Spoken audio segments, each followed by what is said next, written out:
please remain standing for the national anthem. Jamaica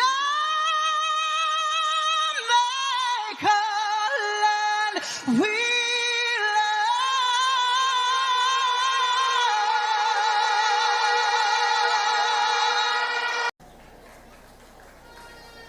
We must move swiftly to implement a system to prevent the divisions that have haunted and embarrassed our party over the last 2 years.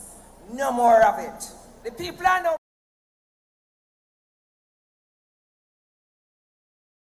Hello, JPU family. Welcome to another episode. Guys, I know I put out an announcement telling you that the program would resume tomorrow. However, we've had some changes, between yesterday and today. I'm under weather threat, so life slowed down a little bit for me.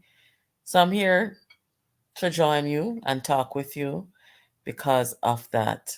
So if you're just joining, if you're hearing me, put a thumbs up in the chat. I want to thank you for being here. Please tag our friends and send a link. Let them know that we're on. Guys, tonight I put a link in the chat. I don't know if you can use it. Let me know if it works.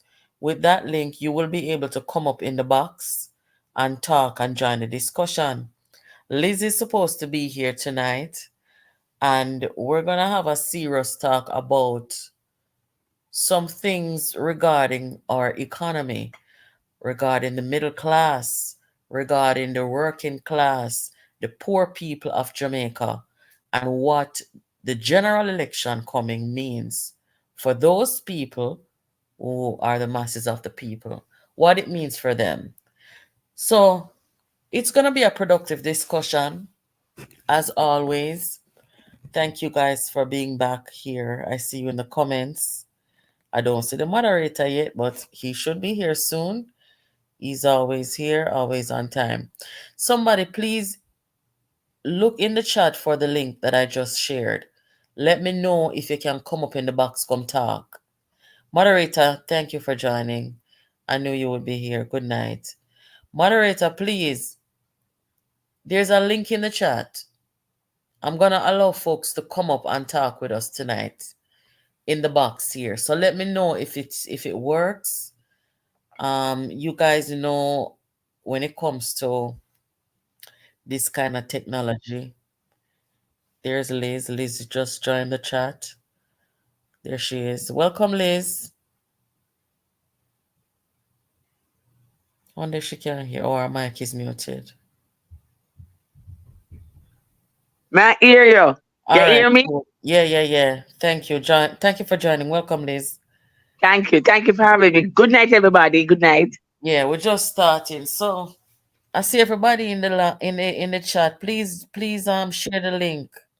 Please share the link. Janelle, thank you. I see you. Thank you. The link works. You don't have to turn on your camera if you don't want to. But we're gonna have a chat tonight, and we're inviting everybody who can come up in the box. Come up here so can talk. Whether you're JLP, PNP, or no P, I am inviting you all. We've never done this over here before. This is gonna be the first time. I am inviting you all to come up here and join the discussion with us. So as you can see, the title of the program tonight is that after Manley. Let me add Janelle. Janelle, welcome. You can mute your mic for now if you want to. It's up to you. But let me just brief our friends and tell them why we're here tonight. There was an article written some years ago, I believe about 8 years ago, where the Comrades of the PNP slammed the party, saying that the party was now capitalist and being run by a few well-connected individuals, which means that the average people of the party, the working class, the middle class, the poor, they felt disenfranchised. They felt left out. They felt like there was no place for them. And we're going to talk about that tonight and talk about who benefits since Michael Manley from a PNP government. We're going to talk about who benefits in an Andrew Holness JLP-led government in this time. Over here, we are fair and we are balanced. We're not partisan to anybody. So whatever discussion we are having over here, if you're going to come up in the box as a PNP or as a JLP or no P, please understand that you cannot come up here, come take a partisan, a hard line partisan thing. Come up here, so come talk with us. As a Jamaican, nobody now say, you can't be biased in a fair manner to one side or the other based on your conscience and how you feel. But I think you guys understand what I'm saying about this tribalism business, because we not subscribe to that over here. So let us just open up with where the PNP was during Michael Manley time. Very briefly, we know that Michael Manley was in government, and majority of the people, them say them like him because him talk like a man who can, relate with the majority of the people, the middle class, working class, the poor, the disenfranchised. That was what Michael Manley meant and represented for a lot of people. Not 100% of Jamaican people liked him or his policies, and that's fine.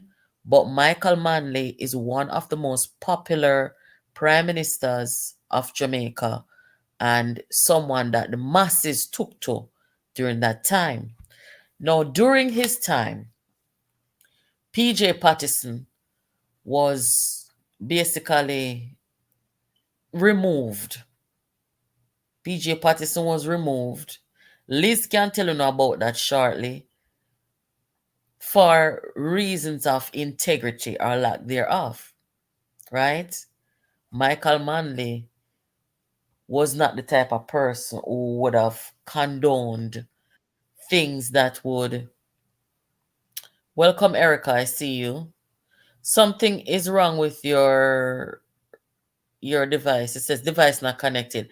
I think you have to turn on maybe a mic or something. Play with it a little bit, Erica, and see if you can get on. I'll tell you when I can see you in the room.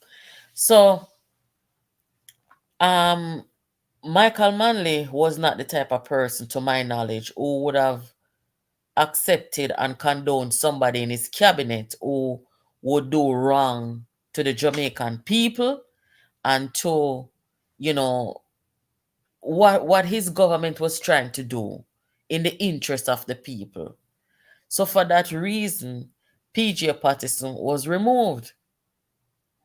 PJ Patterson said, I shall return, and that he did.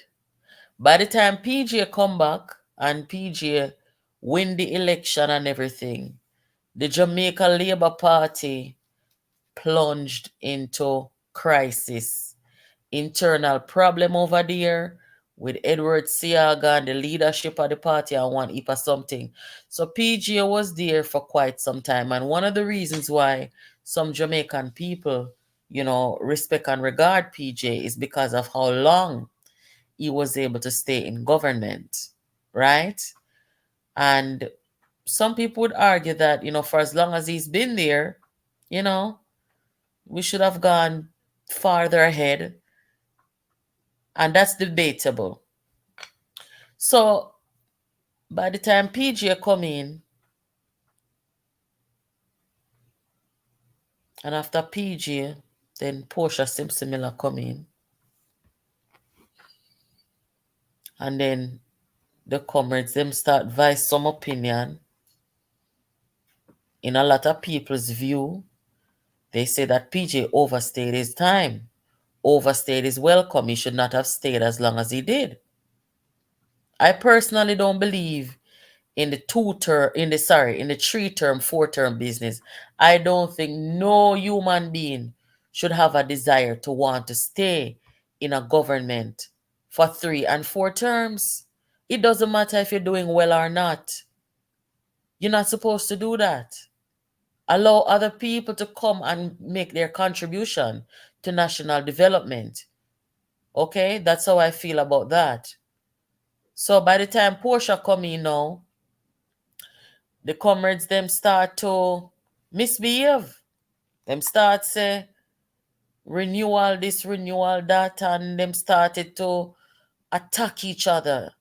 That's one thing about the PNP. You can rest assured that they are going to bring down each other in the worst toxic way. Smear each other, malign each other, disrespect each other. Listen to this real quick if you're just joining. We must move swiftly to implement a system to prevent the divisions that have haunted and embarrassed our party over the last 2 years. No more of it. The people are now. Yes, guys. So that is what happened during Portia time. You have a set of people who them started to fight with her. Them started to do all manner of things. The leader after she, same thing. Mark Golding now, same thing, because he participated in the tearing down.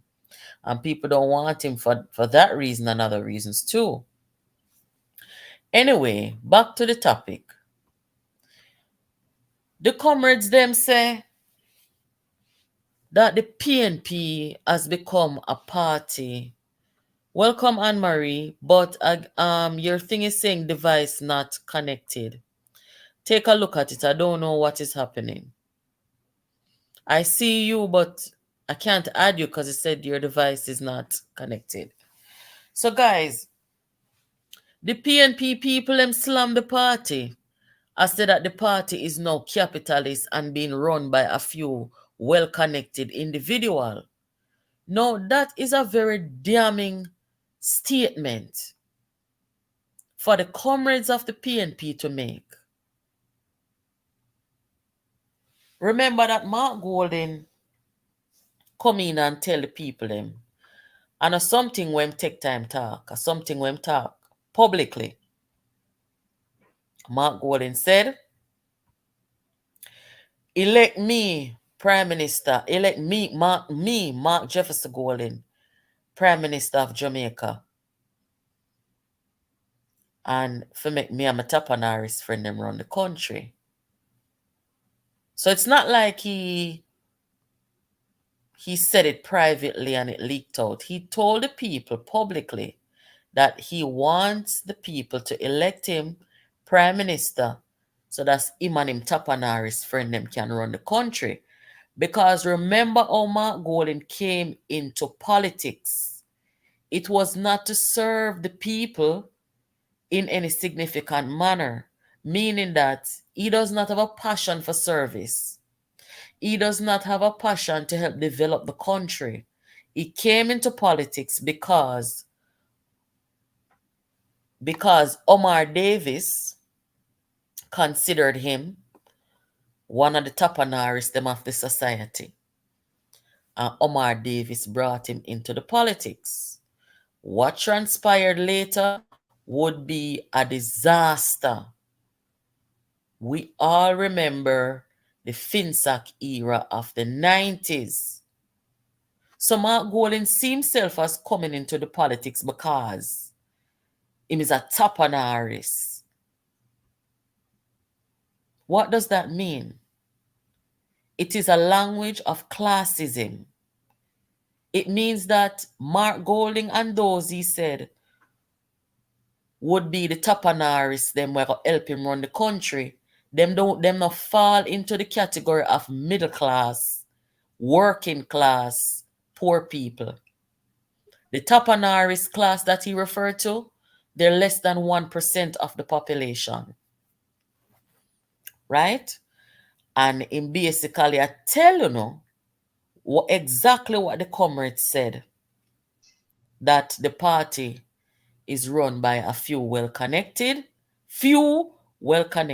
and them a benefit, right? So that is the economy. That is the response of a People's National Party led by these set of people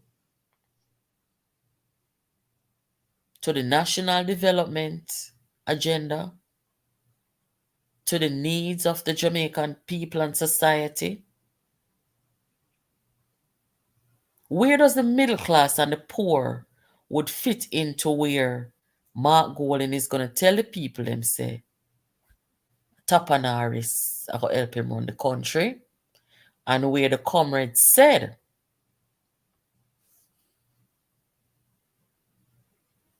capitalists and a few well connected. No, this is certainly not the PNP of Michael Manley. Would you guys agree with that? It wasn't the PNP of Michael Manley. Tapanaris and well connected and capitalist and no, that was not the PNP of Michael Manley. Certainly not. Did PJ parties create an environment for that kind of politics? This is what we're going to start out with right now. And with that, I am going to invite Liz to speak and give her opinion on what the PNP means and how the average class, the working, middle, poor class would fit into a PNP led by Golding in this time. Liz, the floor is yours.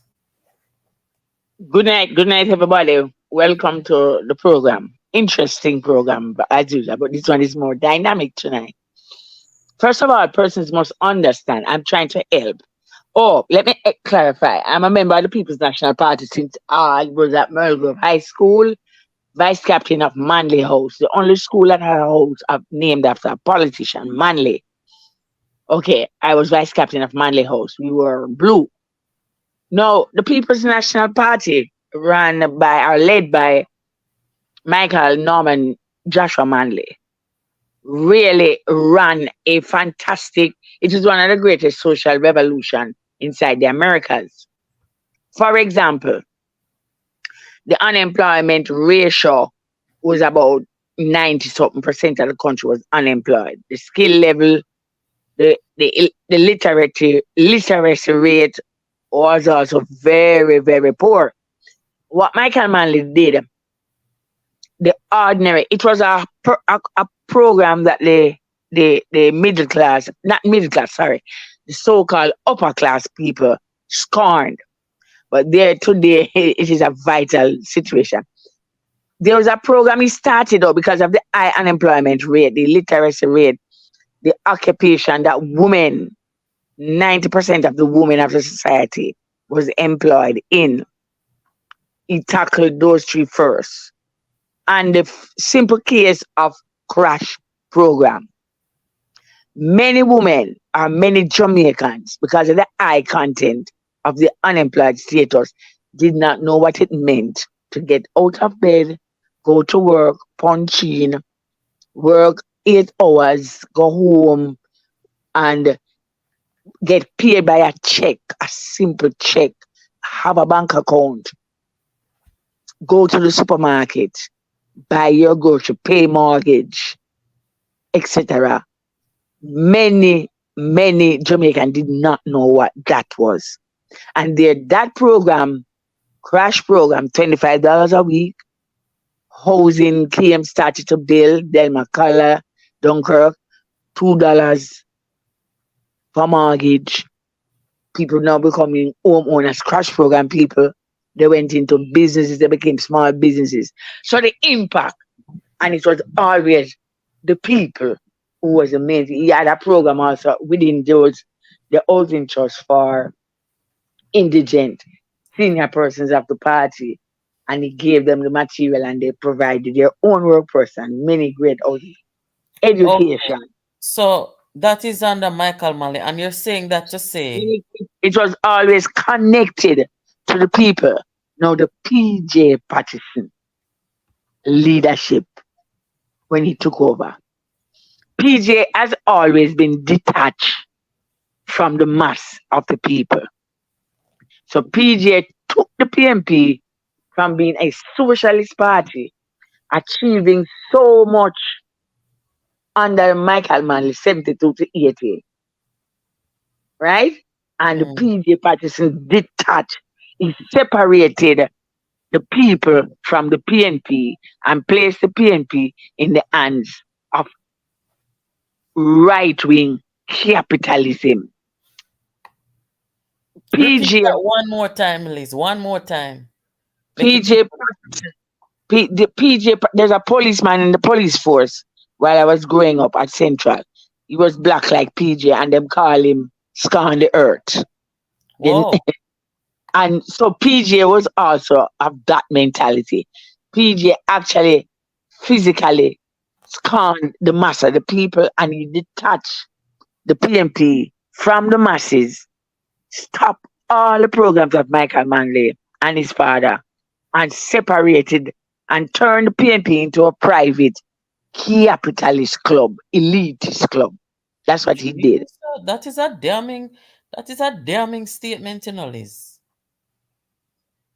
I mean, Inside, some mm, people might already have that opinion still, but go ahead. it is a fact.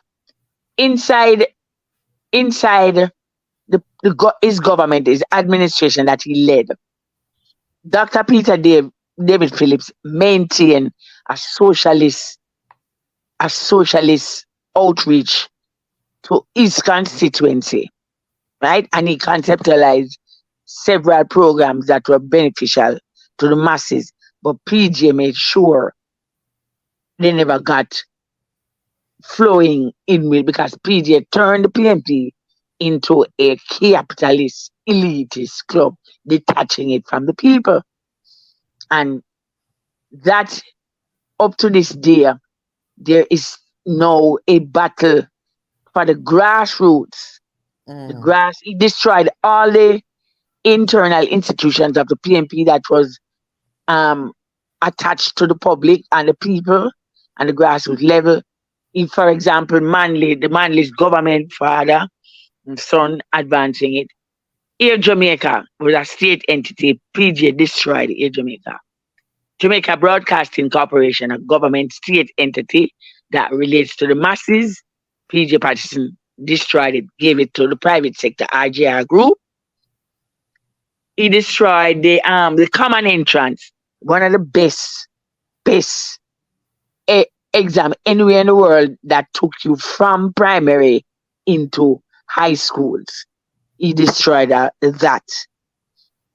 PJ destroyed the continued the destruction of local government, a most essential aspect of government in terms of the people connected, communities connected to their councillors, and the councillors then, because of their work among the people, developed the constituency, and the constituency's development flowed over into the national development. PJ destroyed that, wherein the privatization process that Mr. Siago established, PJ continued and took it to a higher level, but it was placed in the hands of the elite. He detached the PMP from the masses, and today we suffer from that. Portia Simpson Miller, in coming to office, would have made an a strenuous effort to return the PNP to its course, democratic socialism, and to the people. However, she was never given a free rein, and to be honest, she had a chip on her shoulder because she couldn't believe that she made it that far from councillor to prime minister. So Mm. PJ was always That's shadowing interesting. her. Eh? I said that's interesting about Portia, what you just said.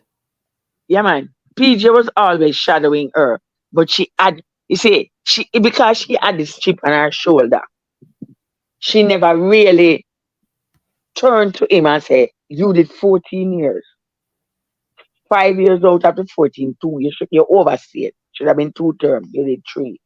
Mm-hmm. Therefore, you were allowed, you were allowed to be president and prime minister of Jamaica.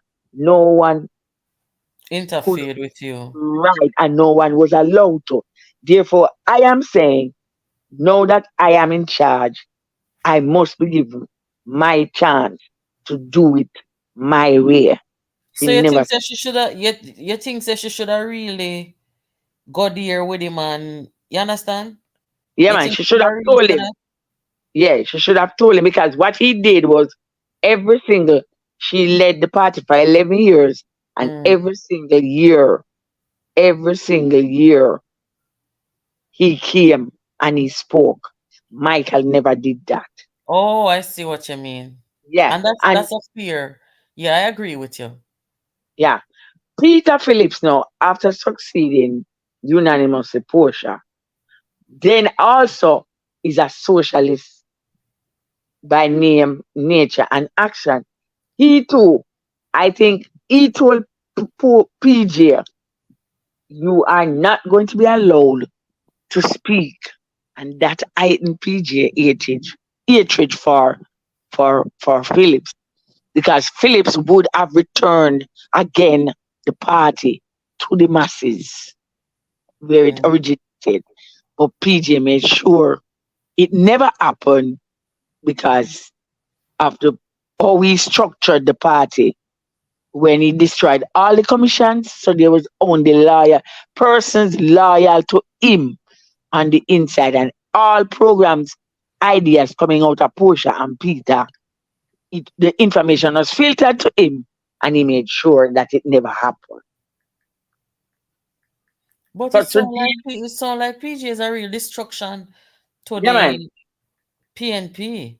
yeah man, But because it's just PJ now has never, manifesting. hmm? It's just now manifesting visually. Yeah, Or should we say the chickens are home to roost? chickens I come don't home know. to roost because his man, um, Mark Golin has no affiliation, no connection. He's never a member, was never a member, has never voted for PNP, has no belief in the ideology of the PNP, does not regard the Manleys, resent the fact of what and where socialism took the masses to. Because when persons ordinary average household helper's child could go to the University of the West Indies to be educated and sitting beside the child of the man or the household that she works with, those things were bitterly resented by the rich people or the so-called rich people. And Michael Manley made that happen. Portia Simpson continued it with individual persons in our constituency. Peter Phillips the same. But to bring it on a national level, those two were not allowed to because PJ Patterson made sure that the PNP became detached from the masses. And up to this day, that's why he was able to bring Mark Golding forward and place Mark Golding inside the PNP because Mark Golding represent what PJ wants. And the PNP up to this day, Oh, it's under making Mark sense Golding, now. is detached. Hmm? It's making sense now. I see the connection now that you're making where you say PG brought this elitism to a Yes, party that was originally known and in some ways yes, favored to yes, serve Mark, the masses of the people. So I can yes, see the connection with the Tapanaris language and yes, attitude of Mark Golding and why a PJ would stand with him and kind of promote him, even when the deficits in terms of leadership are so clear to the glaringly, public yes, and to the yes, diaspora and the international community. yes. So, boy, Liz, that's really an interesting dynamic. So, the economy now and where the masses are suffering. Because, Liz, to be honest, I have heard people say that, when PNP in a power after Manley are the richest people in the country prosper the most. Would you agree with that? Okay, I am going to agree by saying this. A member of PJ Patterson's cabinet, a minister in PJ Patterson's cabinet. No, was a minister? Yes, it was. Yes, I think he was a minister at the time when he stood up in Gardner House, and this is what the then member of parliament for Central Kingston said. Under his administration, of which he is a minister and a member, the PNP administration led by Percival Norris Patterson, this in that era and that governance, it was a transfer, the richest transfer of wealth from the poor people to the rich people. Ronald George Tweed said that. AKA Ronnie Tweet. We don't Said know, that. and everybody know him full name, Liz. So just tell the name what the Ronald, people yes, know. Ronnie Tweed said that a member of parliament inside the PNP, I think he was not minister until Pollster became prime minister. But he was a member of parliament inside the PJ Patterson government, and he stood up in the parliament and he said it was the richest transfer of wealth from the poor people to the rich people because of the things PJ did. He was Nobody. referring to he was referring to the government, or was he referring to a specific event in the country? No man, he was referring to the government. Our for PJ brought home, what my name, Leachin from Canada. He was handed National Commercial Bank. Um, at the here Jamaica was handed to Butch Stewart. The telephone company was handed over to, I think, the Mataland. The state entities and the state assets were handed over to a handful of people, and the masses. There was no program. He stopped the crash program. He stopped the literacy program. He stopped the he stopped he hardly do anything about the minimum wage. He stopped the program, them long, he stopped the export of non-traditional crop. He stopped the agriculture programs that Manley had implemented, So, land lease, so you're etc. so you're saying that when Ronnie Tweets made that comment, he was making that comment based on the governance and Yes, leadership of PJ Patterson. yes, So he was yes. saying that that era is when the biggest transfer of wealth from the poor or middle class or the masses to the rich So, occurred. yes. He said And it's it's there that on record. time was in that Anybody time want? was including FinSac as well. Did he say that? Was he also making reference to FinSac, Liz?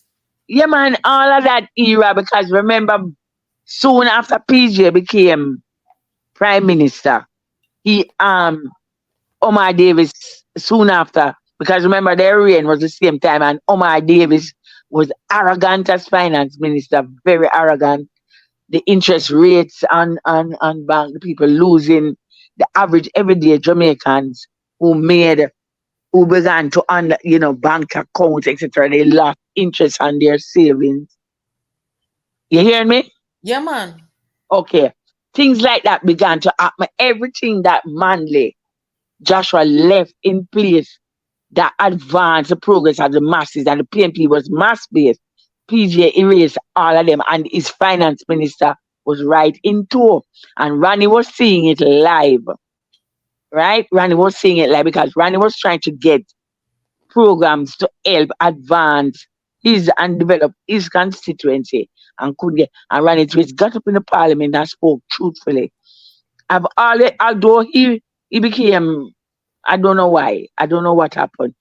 Although he switched and supported the capitalist risers, but that statement, he will go down in history for making that statement while in government. It was the richest transfer of wealth from the people, the masses, to the very rich. The ownership of the means of production, the disbanding of the destruction of unions in the interest of the workers, the contract, advancing the contract employment situation that never ending it, the destruction of the parish councils at the time, they were known as parish councils at the time, the taking away of their autonomous position. It was and Ronnie Twist saw it because Ronnie Twist is one of the pioneers of the legal aid. So he really has a socialist mentality. And Ronnie Twist got up in the parliament and made it, and it has stuck with me. And I think Manley clapped him from the grave too. That it was the richest transfer of wealth from the poor people to the rich people. So what is it gonna take? No, we have the JLP there, we have the PNP in opposition, and the people, the base of the party, it has been wiped out. We know that, right? Yes. And that is why them have to bring cartel on stage to try get a vibes or build a vibes, and we see all of that playing out. So what is it gonna take now for the people, the same comrades them who say the party is run by a few well-connected and big capitalists and rare?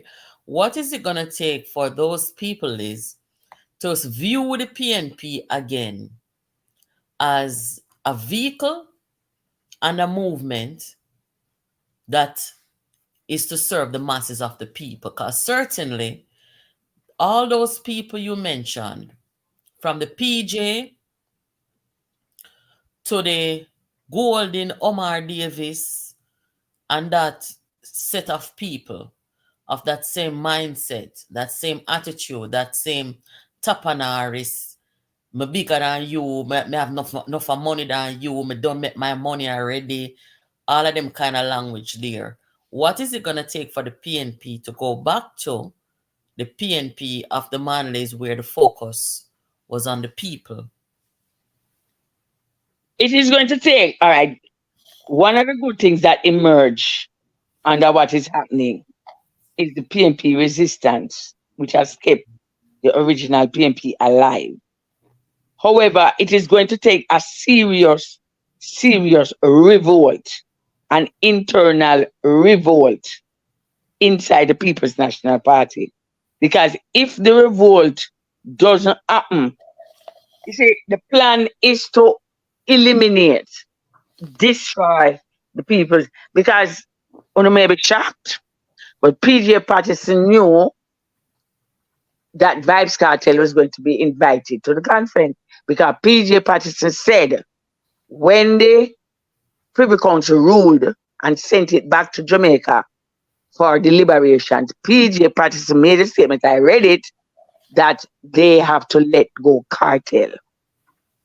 So PJ Patterson knew that this whole scenario with Mark Golding inviting, because his approval was given to invite Vibes Cartel to the Rise United Movement conference, was going to happen. PJ Patterson knew it was going to happen, because the PJ program is destroy the People's National Party. The name Rise United Movement is not an accident. PJ wants that to be the party founded by himself, Mark Golding, Peter Bunting, Omar Davis, and some other members of his inner circle. That is the aim of PJ Patterson. Therefore, for the PNP to come forward again and to become the party of the masses, there has to be a revolt. And the revolt is not because Mark Golding is easy to be removed. And everybody attack. Arnett Garden or South St. Andrew has begun to understand what we were saying all along, and then began slowly to detach themselves from him. So the revolt has to be against PJ Patterson. That is where the People's National Party will be brought. Rebirth will take place. and brought to light. But the Comrades have to understand and make up their mind. There has to be a serious revolt overthrow PJ because he has not left the PNP public or the conference stage. He is still there manipulating the situation. And therefore, there has to be a serious revolt against him. So, with all of that being said, we have this set of people, because honestly, you cannot have a party in opposition right now where they take this stance openly, that they are of a certain class and they're inviting a certain class of people, which are the tapanaris, elitist class, as what Mark Golding said. And then on the other hand, they are out there using their mouth to bring down the government based on what? I don't know. Hold on. Let me just put this on the screen real quick. Jamaica 411, I see you. Big up yourself. Thank you for joining. Guys, please hit up the like button for us. So I saw this on social media.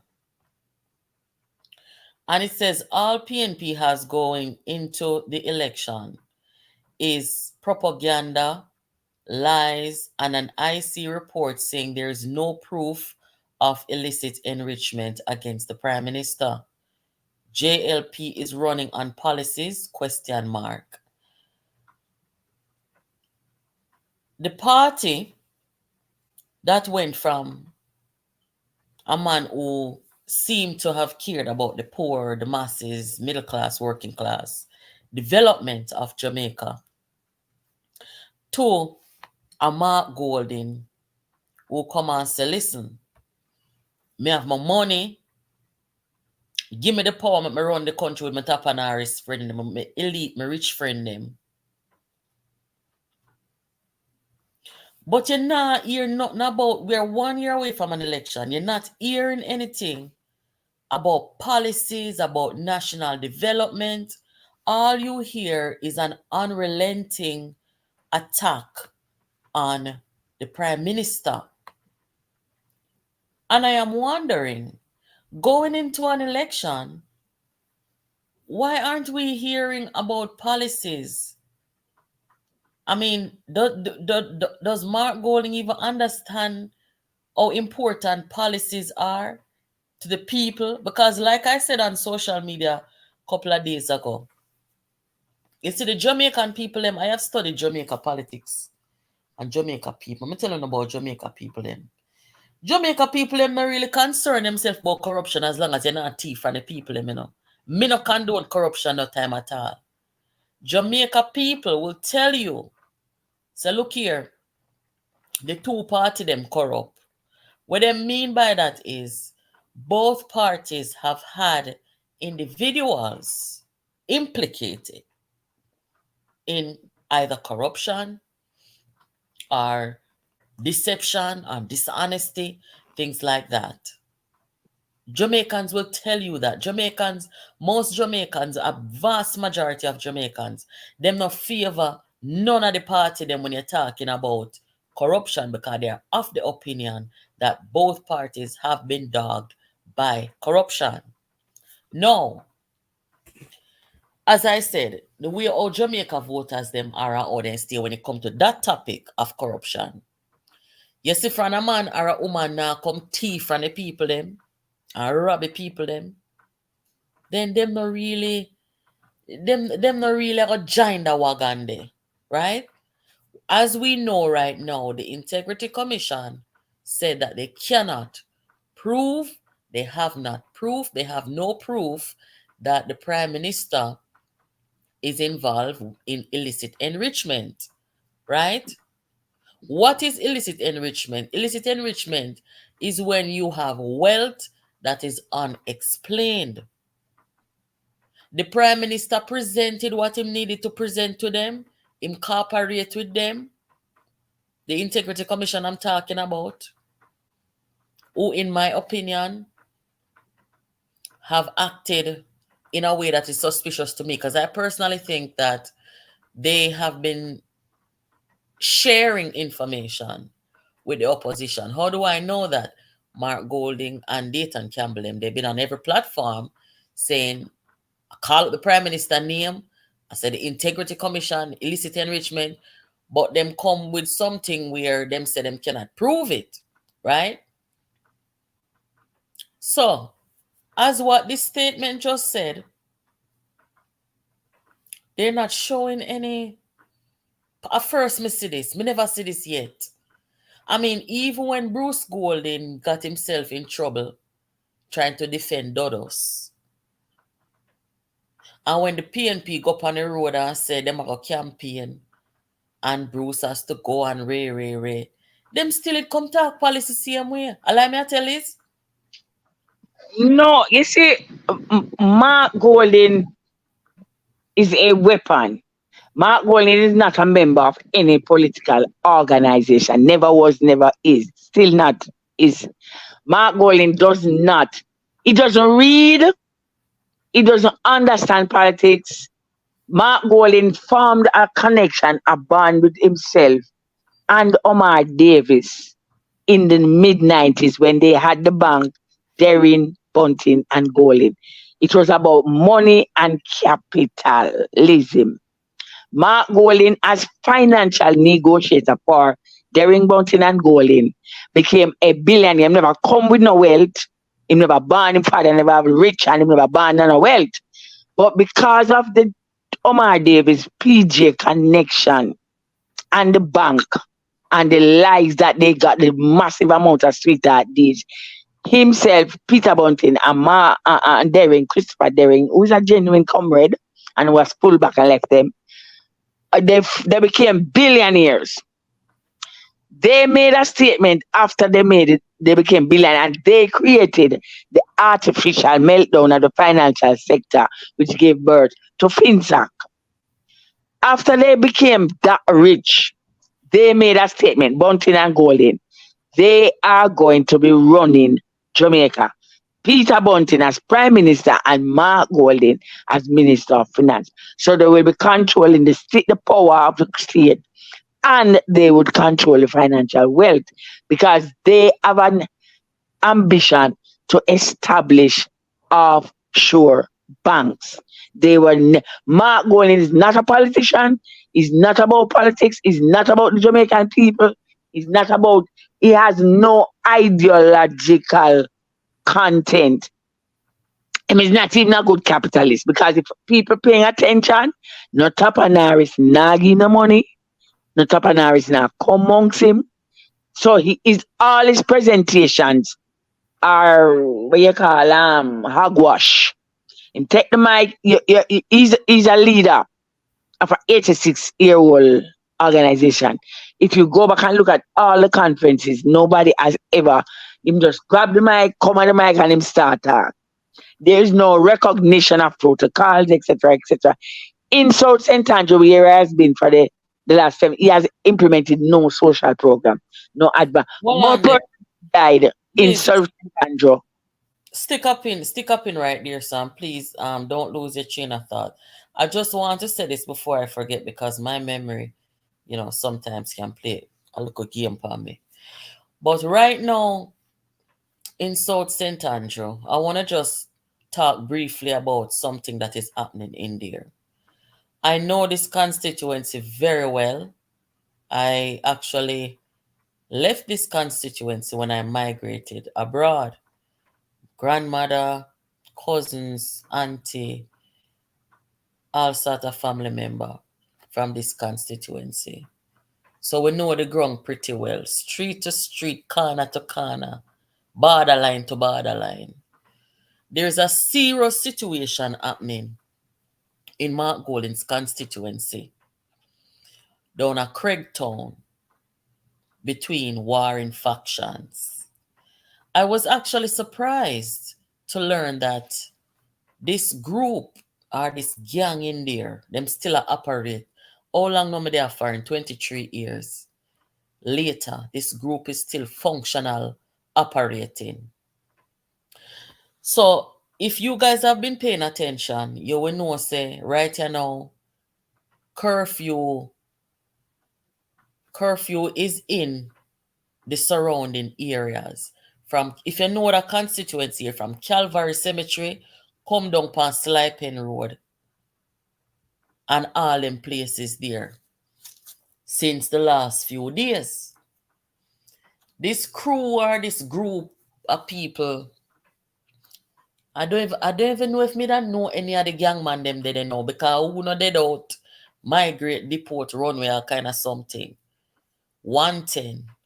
One group or gang in there, 110, them say, import gunman from outer port for coming there, come fight warfare. Guys, it's a very bloody, serious situation going on in there. And for as long as this has been going on, Mark Golding as the representative of the constituency, I don't hear him pressure the government say, bring in one Zoso coming here extensively. All Mr. Mark Golding do are the old style of politics, where him going there, go meet up with the, what I call it now, the community leader. Some would call him a Dan. And him say, yeah man, we have a little peace talk. My goal in understand them place and know say you can't have peace talk with them people there. Because you're gone, so them take up back them gun. Them live by the gun and them going to die by it. You cannot have peace talk with these people. Them only understand one language, and that is war. War. So instead of, if you want to lead Jamaica, and if you're coming out here with your so-called opposition spokesperson on national security, remember, say Peter Bunting, which part him did there? A central Manchester. Me no know when Manchester becomes so volatile. The amount of scammer, the amount of gunman them were imported or exported come in a Manchester. When me look on a good Christiana, them the place there you can sleep with your door, window, and your roof open, nobody not trouble you. Right? And if Mark Golding want to lead Jamaica, he has a perfect opportunity in this constituency to come and show where theme government that look like, where crime is concerned. And the people them around here, them not see no representative. Them not see no representative, cause if me can bring out 2 dozen people come Payasa right now from jungle. Come tell what kind how them view them representative. Them the people there, nobody can buy them out. Nobody can show no 5 grand in them pocket. Them the people are not follow back. Them people are some real people. And them can tell us say, them have no representative. No representative now come round, they come. You understand? Them living conditions have not changed. And this is one of the reasons why which politician did say this recently? Say them now want no more garrison politician come lead Jamaica. Me agree with it, man, because look here, so. What has changed for these people? The last time I passed through, you said worse than 20 years ago. For sure. No But not exaggeration. And well on the list, let me just tell people, me not downgrade them place because guess what? Me have an auntie come out the way a nurse, our husband come out the way a police. You have some of the best scholars from the 70s and even the 60s who come out of this constituency. You understand?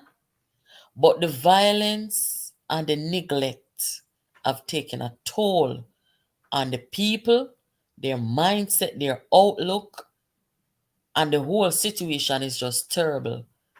So what has Mark Golding done as our so-called representative, where this warfare and bloodshed, this traumatization of the women and children in these communities are concerned. When Mark go in I'm Tapanaris house uptown, some of them are people are gunshot at them bedtime lullaby, I saw them picnic at bed at night time, So where they really got parliament go do? That me want to know. The money where they get for spending a constituency and do this and that and them sitting there. What them do? Liz, tell me, what them do? I'm reiterating. Mark Golan is not a politician. Mark Golan is not interested in Jamaica and the Jamaican people. In fact, Mark Golan's first presentation to the people of South St. Andrew, one of the most brilliant places in the history of this country. One of the most brilliant places. Half of the civil service of the 60s, 70s, 80s, some of the 5 or more Rhodes Scholars, people of Delroy Chuck of the Jamaica Labour Party, Fenton Ferguson, one-term MP Paul Buchanan, and the list goes on that came out of Jonestown, permanent secretaries, doctors, Eastern Douglas. The list is tremendous. It is an impressive constituency of producing top-tier quality Jamaicans. However, Mark Jefferson Golden does not understand or appreciate. And Mark Golden looked at the people of South St. Andrew and said, you are lost sheep and, oh gosh, I forgot the derogatory part. I think him say last sheep and hustlers. It matter about the people and whenever vote for Bunting in the internal election. Right. Mark Golden, since he has been placed there, more persons has lost their life in South St. Andrew in that 4 years than the amount of person who was killed nationally in 4 years. And the people have now woken up. He has implemented no program of advancement because Mark Golden is not the politician of any quality. He has nothing to offer the politics of South St. Andrew or the politics of the PNP, the national politics. Therefore, the situation, he can't address it because he doesn't talk to people. He doesn't know how to approach the people in the constituency. You understand? And as long as that's why I'm saying there has to be a revolt because he's being kept there by PJ Patterson. And as long as the PJ, there must be a revolt against. And collect $20 million in a salary for what? For what? And him have nothing at all. Nothing at all. It's a constituency I know very well, because I have friends in them, I grew up in there too. Me teach, me do my youth service. I tell you some of the most brilliant mind when it has the music industry was born in South St. Andrew. Bob Marley sing about it. We come from 2nd Street, then we go up to 9th Street. No woman, no cry, except Rita Marley. Oh gosh, listen. It was the music industry, the quality, the creme de la creme comes out of South St. Andrew. Mark Golden is a misfit. Oh, Jesus, man. Oh, God, man. You see, when Omar Davis was the MP, I can remember when little things would have flare up or whatever. So Omar Davis is called police and the boy them around here. Not only that, when he went in and the problem, there were 2 major players, right? It was a power struggle for control. Patrick Roberts, councillor of the Mullines Division, and George Pang, them born in there. And because of that power struggle, the bloodletting was getting out of control. Omar Davis then went to the Minister of National Security, Peter David Phillips. And this man being such a great socialist and pragmatist, when they sat, he went in with him, he toured the area, he talked to the people, and the people tell him what was the problem. Dr. Phillips, Minister of National Security, took away the freedom of George Pang, and Patrick Roberts for months. And the 14 years of Omar Davis being MP and Minister of Finance and Public Service was relatively calm. That he developed quite good educational programs, continue with the quality of educators and quality of productive Jamaicans that came out of the area. Omar Davis was able to have that program advancing because Dr. Phillips lock up, take with them freedom for months, and the whole thing crash after that. This man who can't go to nobody and talk because he's a saboteur, a vicious saboteur against the people. He's a tour. And as I said, more people has died in the number of years he has been in Arnett Garden than what has died nationally in the same number of years. And it's getting worse. God So have there's mercy, a man. revolt against PJ Practical. Him a keep him there. There's so much potential in this constituency, Liz. A tremendous amount. And if Mark Golden was a real Jamaican, in the real sense of the word, when him come and brag about the money we him have, and him talk about tapanars, this and that, him coulda be a charitable person and try to help out the people them, because that's what we do as human beings. When we say our money enough and we pocket deep and we don't make our money already, that is what we don't have hand for spend the money. We don't have no desire, right? Yeah. Forget any more money. Cause him say him done making money already, you know, that I'm done, you know. So what you do now? You know, become a charitable human. He's a grandfather now, right? What you gonna do with you know, billions and billions? I'm just throwing it out there because I'm saying don't making money already, so almost billions, don't it? Or trillions too. Yeah, man, billions, yeah, man. I open offshore banking all over the Caribbean. Yeah, man. Yes.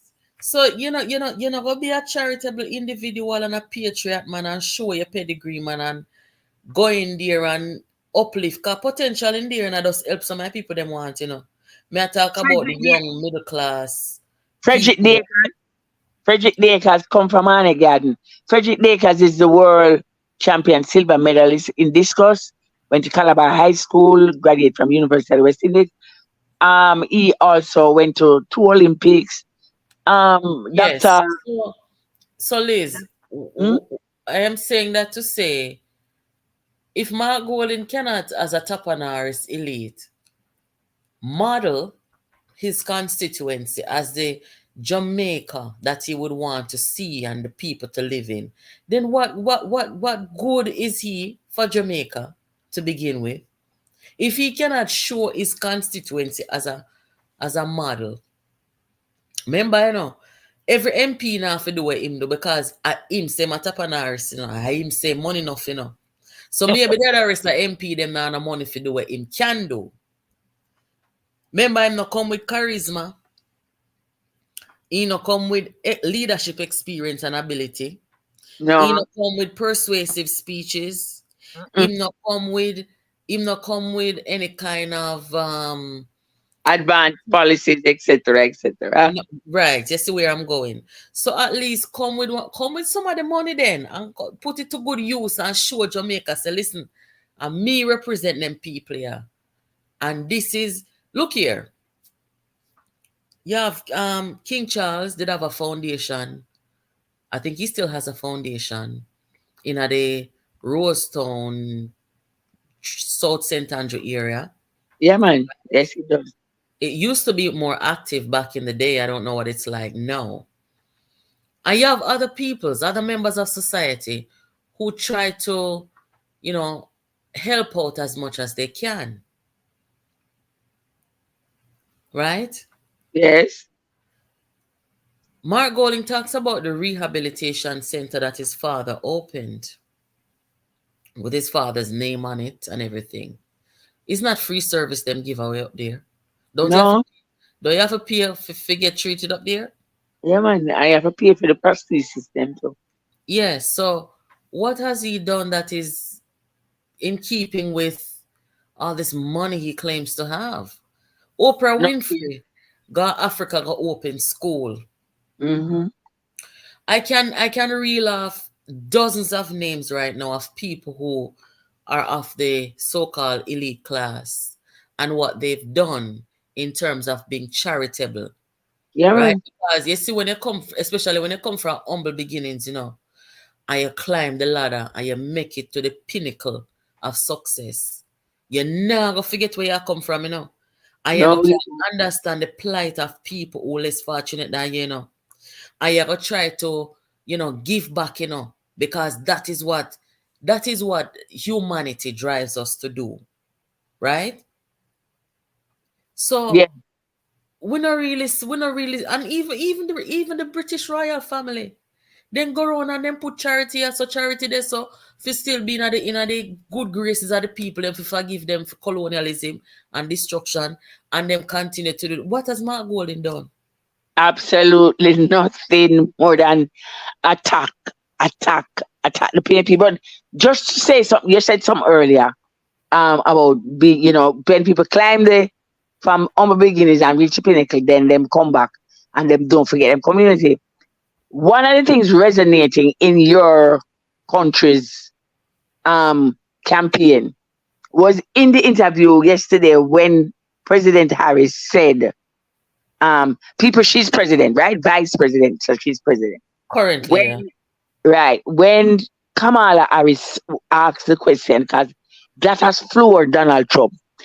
When they what's the name, ask her about, he's complaining that you as if you're lying about working at McDonald's, and she started naming what she said she did, and Kamala laugh and say yes, and not only that, I worked there as a student, but what I saw that resonating across America, what I saw, there are families, they share job, their main breadwinning job, and it is tough that resonating. Mark Golding, Michael could attest to that. PJ Patterson come from humble beginnings, climbed to the top, but PJ detached himself from the masses. Him thinking he better than them, and so he became capitalist elite. Me not No, understand how people can do that though. you have people who are born that way, that them come from your community next door with you. You and them go wool match together. You make it to, and them make it. But them now go back on South St. Andrew, Jonestown, Thompson Street, no way. While you go, them gone, them scan. PJ Patterson's prime minister, has never ever arrived at the parliament for 14 years and come down Duke Street, come greet and Comrades them. He has never That's a done it. lie. Lisa lie, tell me not believe I'm going that. to repeat for Jamaica. Percival Noel James Patterson has never arrived at Garden House and come down Duke Street, come greet the people. Never. Guys, when you're talking at the comment if you never see, because I can't believe it. All right. No, Me not try to discredit you, but this is unbelievable. no. One of the things that, as I said in earlier programs, there are persons born. Jesus Christ was one of the best politicians ever lived. He was a socialist, right? Because nothing, people make the world go round. People, nothing can happen without the people. And once you uplift, you educate, you host, give good health service, it's the people them work, It's the people them going work and make all of them things they happen for one another. Mark Golding say, me don't make my money already. Mark Golding have no more interest. He never had any before, and he don't making money already. So he's not really interested in the people. What I'm interested in is to use the PNP name and create offshore banking. That is his aim. Because of the PNP and who the PNP is and But what the Liz, PNP is. Liz, Him just using the party. it look like say the entire PNP. I mean, I don't talk this, so on the screen record this, It look like say the entire PNP has turned their backs on the masses of the people and the Jamaican people. Because when we see all people like KD Knight. No, I won't agree with that. No.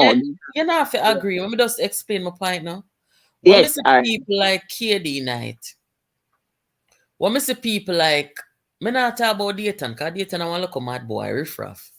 When I see people like KD Knight, when I see people like what's your name there? What do my name again? Dennis Daly. No man, Motley. Or me and Manley. No man, our sister in law yes, Jamaica. Oh, Senator Donna, whatever. When I see people like when I see people like she and KD Knight sit down with Mark Gold in between them. And just like how we as authentic Jamaican, patriotic Jamaican can see say Mark Golden is not real to the people, him not real to no movement for uplift and advance Jamaica, him not real to no policy. The man not have no identity, no ideological, political identity. Just like how me and you can see it, and them sitting there with law degrees, and them can see it. You mean to tell me, say, them are going to join that the movement there against the people? No, well, all right. Again, KD has lost the love of his life to the COVID. All right? KD loves the politics. KD is a socialist. What is happening to KD is that, again, I'm going to say it big and broad.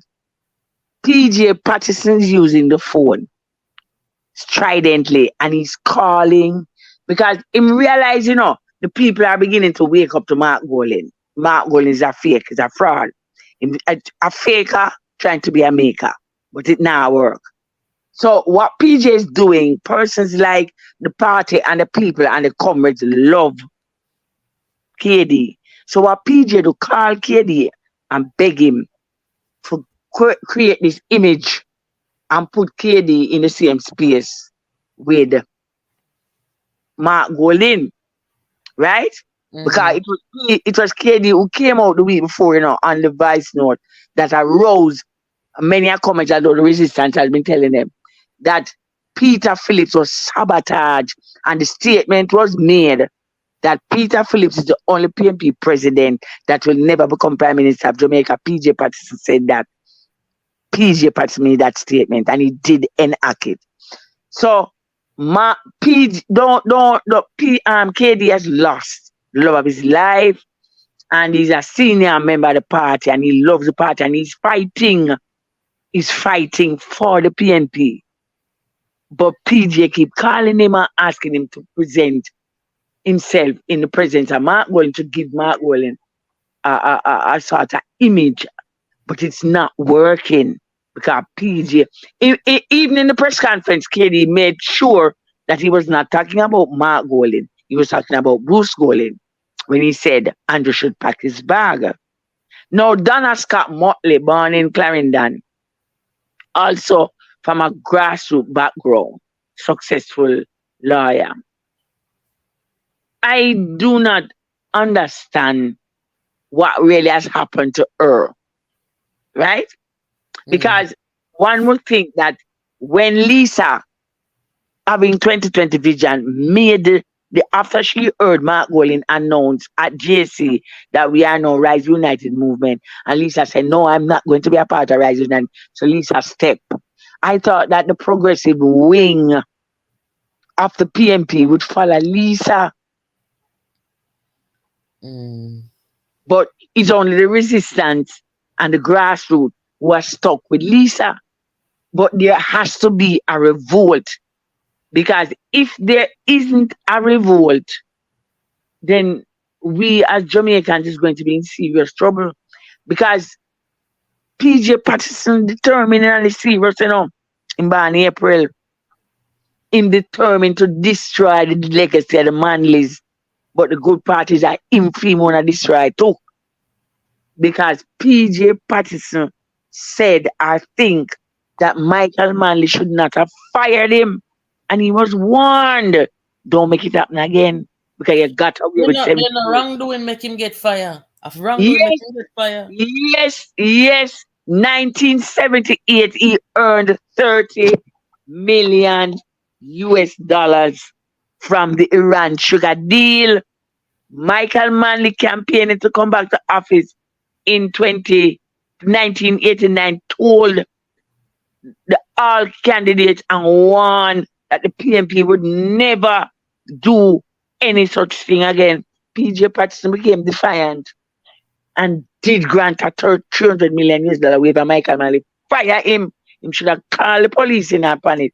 But him said, no, my father, the founder, don't want to tarnish the PNP. So PJ, Michael fire him for wrongdoing. And the man vow revenge and is going after the destruction of PNP. Common entrance, Norman Manley. Air Jamaica, Norman Manley. Telephone company, JBC, all of those were initiated by a PNP government led by Norman Western Manley. PJ destroy the whole of them, give them to private sector and friend them, Wood Stewart, Leaching and the rest of them. There has to be a serious revolt against PJ Patterson. Topple him and we get back to PNP. Because Mark Golding have no legs to stand that. And the people of South St. Andrew must get rid of Mark Golding to stop the bloodletting. So Because all he has brought is rapid underdevelopment of the constituency. Look here, Don Anderson said something on Monday night on TVJ News. They are open to gain momentum and win based on Andrew Holness IC report. And that he said it Monday night, I'm saying it too now. Dan Anderson continued that the IC report of Andrew Holness is going to change the voter apathy. If you could have cleared somebody through the TV, I'd have cleared Dan Anderson with a bucket full of urine. When I hello, heard big it, time. no, Lord have mercy, people. Mark Golding have nothing to offer the people. Nothing. And he's stubbornly refusing to step aside and step aside now. Dan Anderson, let me tell you something. Dan Anderson has become a very destructive force in the politics of Jamaica because Dan Anderson has been on the payroll of the Tapanaris, Mark Golding, and And Peter Peter Button Mm-hmm. since they decided to topple their leader. And Dan Anderson, boy, hey, you see when time black people go for sell out, man. I want a biggest catastrophe you can ever see, no. No, hold on, clarify. There are black people and there are black-skinned people. Two different set of people. Liz, you The know what house me I nigga, talk about. yeah, man, the house nigga is black-skinned. But the Be field careful, nigga be is careful black with it. people. Be careful with the But, language. all But right, yeah. I not like the word nigga, no? no, YouTube will go on somewhere. With Okay. that. So Dan Anderson, same as a professional pollster, Mm, but Dan Anderson has used his polling company and skills to create a destruction within the politics. I mean, yes, yes. nobody talk about it. Mm, mhm. He is creating these pose and false narratives because he's being paid to do so by Mark Gold in them. And Dan Anderson, me I feel wonder if Dan Anderson not see the destruction we ma cause. Of Because course it is. no country should be without a viable opposition, you know. And None. Dan Anderson make them man they tell him to create polls for destabilize them leader, create polls for try and topple the government. It's like say if them tell Dan Anderson if go jump off a flat bridge, you go do it. And what Yeah, kind of man. service in a Jamaica do God? Eh? For the love of money. I For miss the love of money. them are gonna give Dan Anderson what they call the award me yesterday them are gonna give him. Them give him an award when he was there. Somebody talking I comment and tell me Dan Anderson is supposed to get one award. Eh? Or when? Which list him there and to get award? Hold on there. Me know me read it in the papers recently. Oh, possibly he was the award for No, journey for I know heroes there. for polling. I think they're gonna give him a doctoral I remember, Oh, I forgot look oh. for it. That Then listen. this has become one of the biggest sellout in Jamaica. You think say the man them recruit him every 3 months, every 6 months. Him a work witchcraft with him poll them. I tell the people them one heap of nonsense and lie.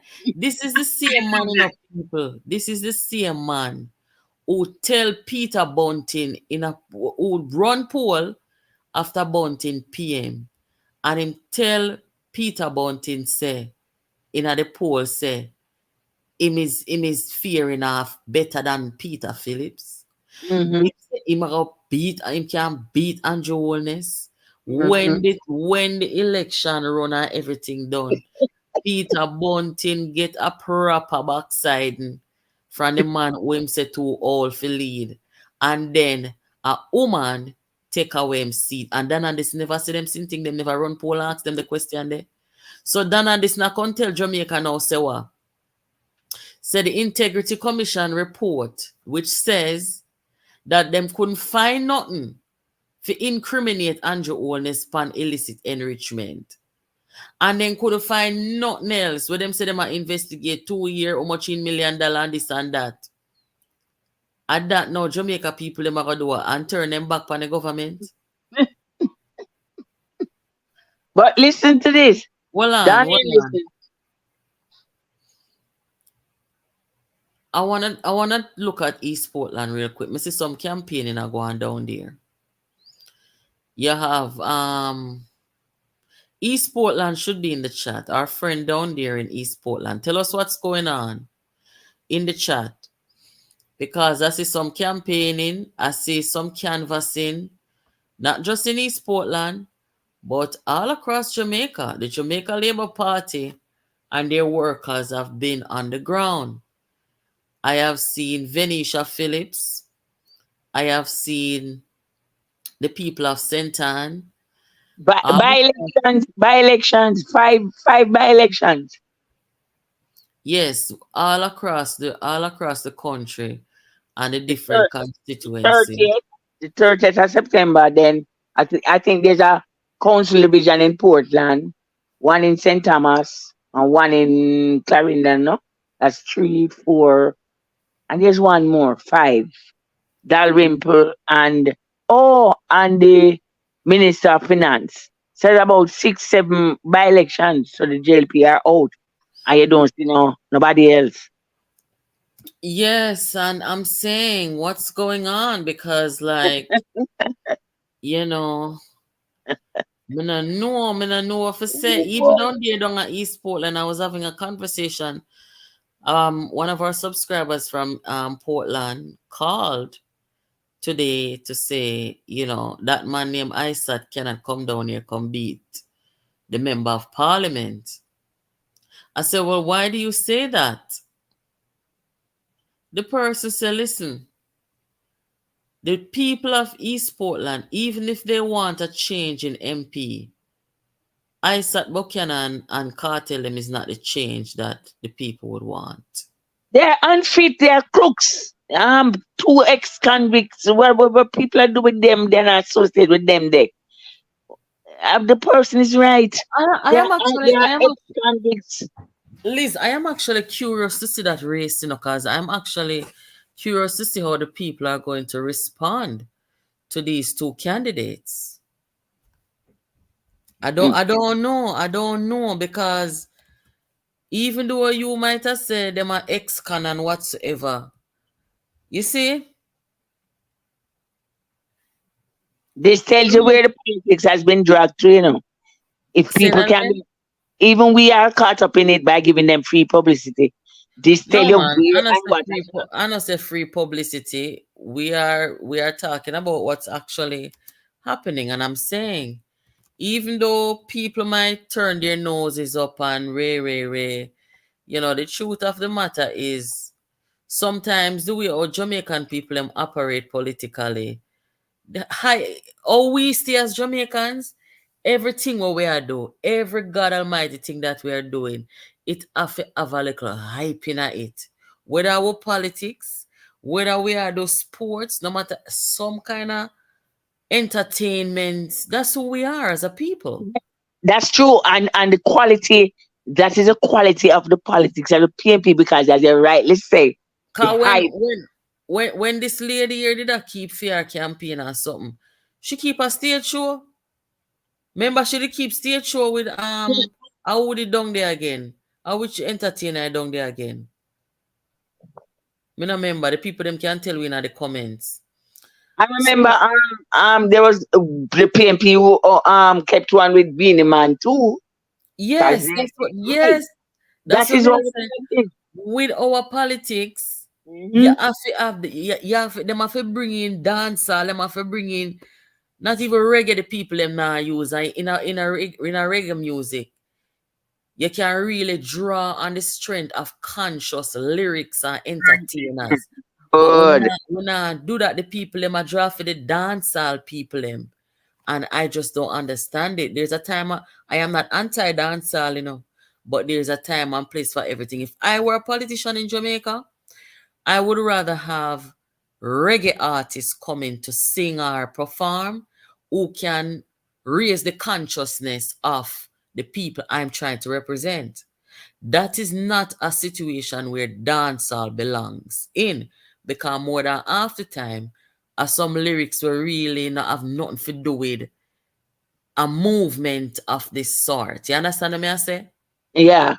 But So, interestingly enough, you're saying that Michael Manley's 72 campaign was, and that was what inspired later on Never Martin songs. Michael amen. Manley's 72 campaign, he put, is him promote the Jamaican music, and bring Marley to and carry Marley to world fame. Michael Manley campaign was Better Must Come, Delroy Wilson, and the entire music fraternity was on the platform. Every single who is who at the time. Even Marley performed up a race course or Euro spot now. Marley, everybody perform on the well, Bonnie Whale, as I said no, and this so people say, oh, leave him in my labor right and blah blah blah. But almost every single person, Michael Manley, used the music, combine the music with the politics in such a And, profound that- way. and, that- and that is not a bad thing, Liz, No because man, it's good. reggae music is reggae music is revolutionary. Reggae Yes, music has been used not just in Jamaica but all over the globe and the world against apartheid, to promote justice for all, yes, to yes, promote all sort of something. So me not a yes. problem with it. Reggae me I talk about. I have to remember reggae different from dancehall. No, but you You have see, good dancehall songs too. You have good dancehall persons too whose no, dancehall music makes sense. nowadays me not think said any the dancehall music them nowadays. I don't think they fit into the politics at this time. I don't No, think no, so. no, because these persons are, oh boy, you can't even say it on the program. Yeah, Yeah, man, it's a different set of people them. these Um dancehall songs are where you're putting your garbage bin at the bottom of the garbage bin and feel it and roll it, go down to the sea and some mix. people like them, them just not fit for the politics because you have children and teenagers coming to these political events. And this is what I've been saying lately is that the politicians they must have from use the dancehall music for drown out the message and drown out the people them ears all at the political events. Stop it. It is a turn off. It's a time and place for everything. You know what though? I feel like say some of the reggae artists them now go on participate in the waiting room there. Because yes, if you look, when Buju got the PNP conference, you notice that them not go talk and encourage and promote the movement or any politicians. Why them don't talk? Missy where the Democratic Convention keep. Every entertainer, whether them a actor, actress, singer, then they go talk and sing and so them your man then just go there go stand up like stooge. No, Why well, they do it? Buju came, and he came because as a Rasta man, and he was making a statement that Dr. Phillips is a Rastaman, still is, and he came to greet him. But the thing, as you say, the Jamaica in the 70s, 60s, 50s, all reggae, ska, reggae, rock steady coming over to reggae. They were social commentary music. So those artists participated in the national politics. Those people voted. Today's dancehall since the 90s, coming into the 2000s, 80s, 90s. These people don't have any interest. Them only want to use the politics for gain for them self interest. But them that's why I minorate them. And them music not have no social content or upliftment. It not sing to the social consciousness of the youngsters. Right? So it not have no value. Because when you play enough of them music today, today is Thursday. By Monday morning, nobody no remember it. Ah, boy. So Liz, we talk about, over here we have to balance. We talk about the middle class, the working class, the poor, the masses, and how there's no place for those people in our view in the Mark Golden-led, the Rise-led economy and party. Now we have to talk about the JLP, the Holness-led government.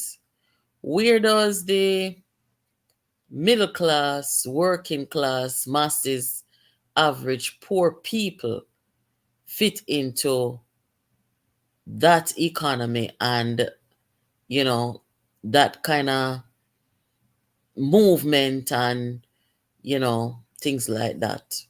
And also, I'm going to invite you guys in the chat. I'm not ignoring the audience. Guys, if you want to participate in the conversation, there is a link in the chat. I'm going to try to put it there again, where you can hit the link and come up in here, so come talk if you want to say something. I am glad that we have the opportunity to do that. If you want to say something, just come up in the box. I will see you and I will give you a chance to talk and comment on the topic here. There is the link. I just put it there. To my knowledge, it's working. So if you understand how the technology works here, so come up in this and make a contribution. So Liz, do you want to chime in on what I just said? Okay. To be honest, I don't want to I don't want to help or sound like I'm doing any work for helping the Rise United movement. But Dr. Peter Phillips wrote the budget from 2012 to 2025. The Minister of Finance, Nigel Clark, has used the program efficiently and effectively. However, the middle class and the working people, they too are not really fitting into, even though he has continued the program, they are not fitting into the policies and programs at present. Because, for example,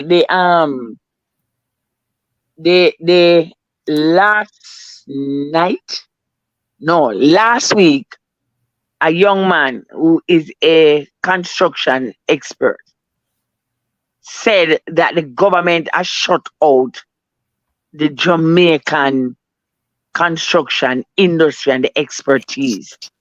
And what they are seeing, I think it was in St. James, what they are saying is that, and it's true, Palmer Road in our area, Birds, build a lovely building out Palmer Road, Fast Rich, and a Chinese labor will come out of prison, then bring ya, come build it.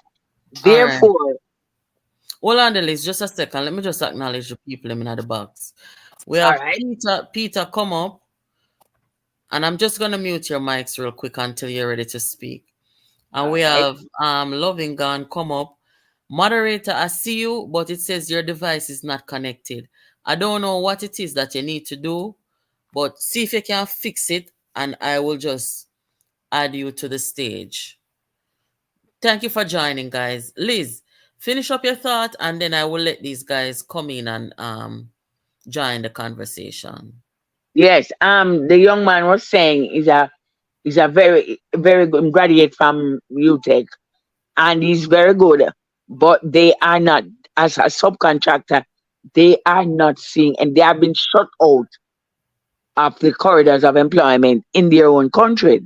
Tonight, they there's a producer of a particular product that uses pepper, our pepper.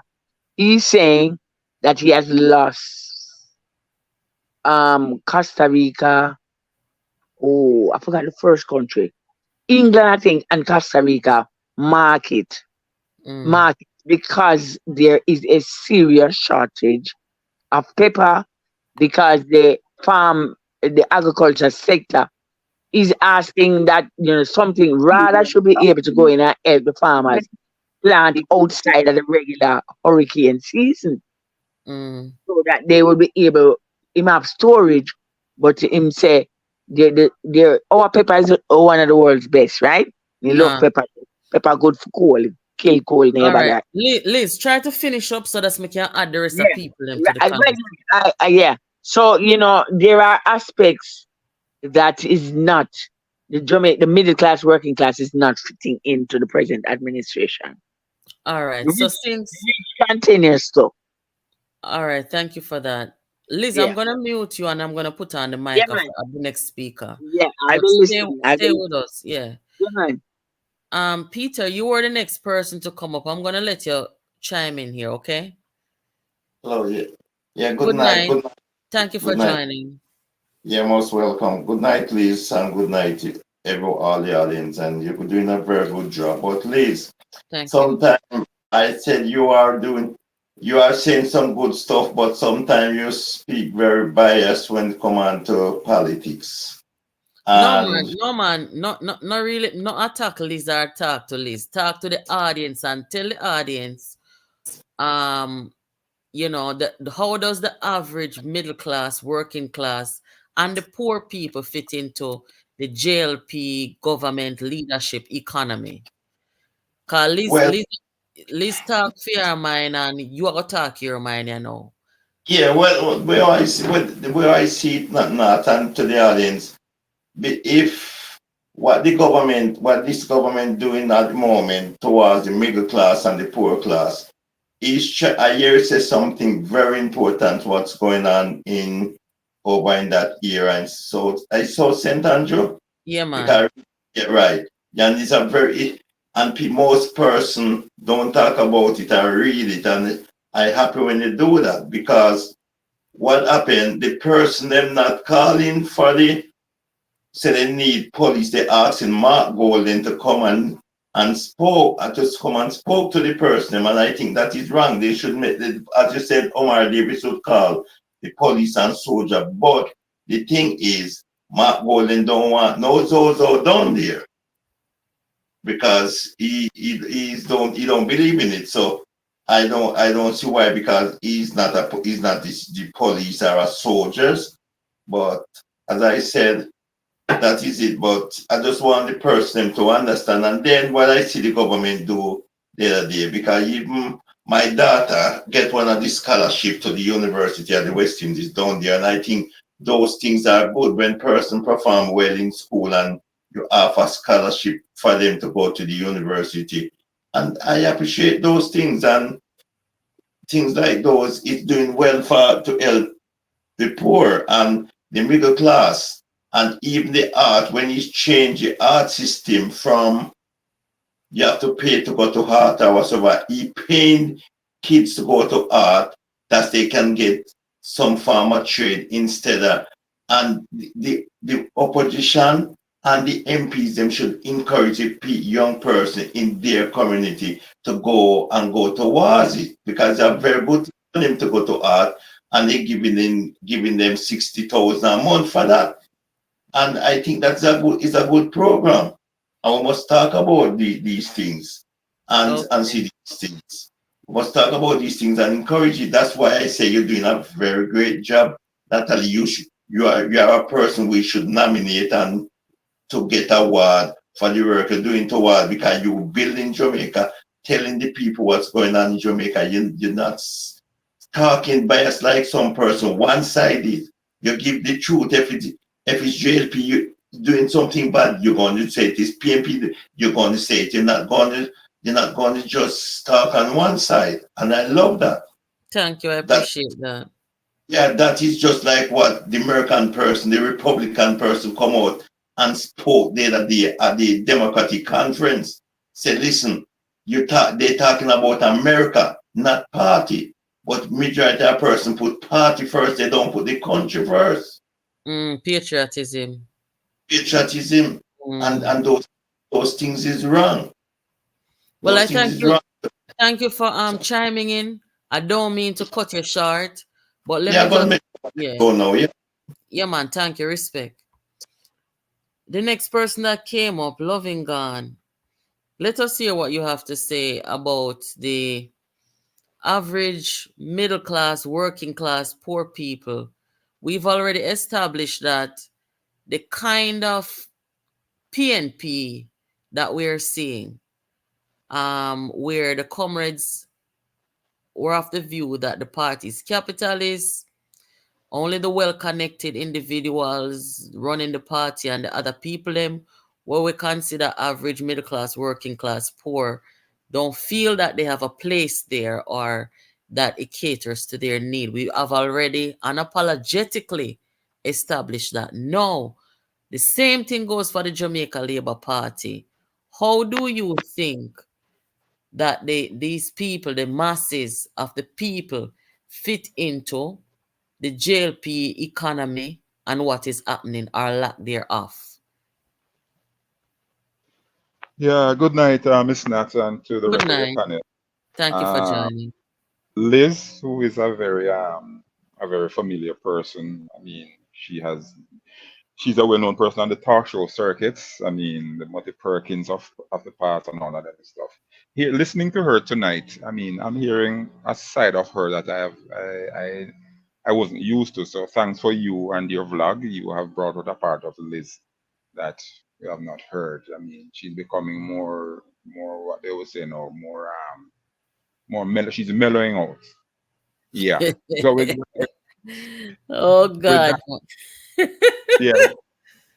With that said, though, I mean, she have raised some very important points, because when we speak of the middle class, we got to go back and realize that the middle class has been under attack, and that started in the 1990s, right after the 1989 election and the handing over of the reign of government to Mr. Patterson, and along with Dr. Omar Davis and Stepanaris friends, they declare war on the middle class, and that middle class would have consisted of the young Jamaican entrepreneurs, the local business people that was in the country, the productive sector mostly suffered, and Jamaica is still recovering from that onslaught. I heard Liz make reference to a statement made by the then parliamentarian Ronnie Thwaites, and the statement was in Parliament that under the PNP administration, you have seen the greatest transfer of wealth from the poor to the rich.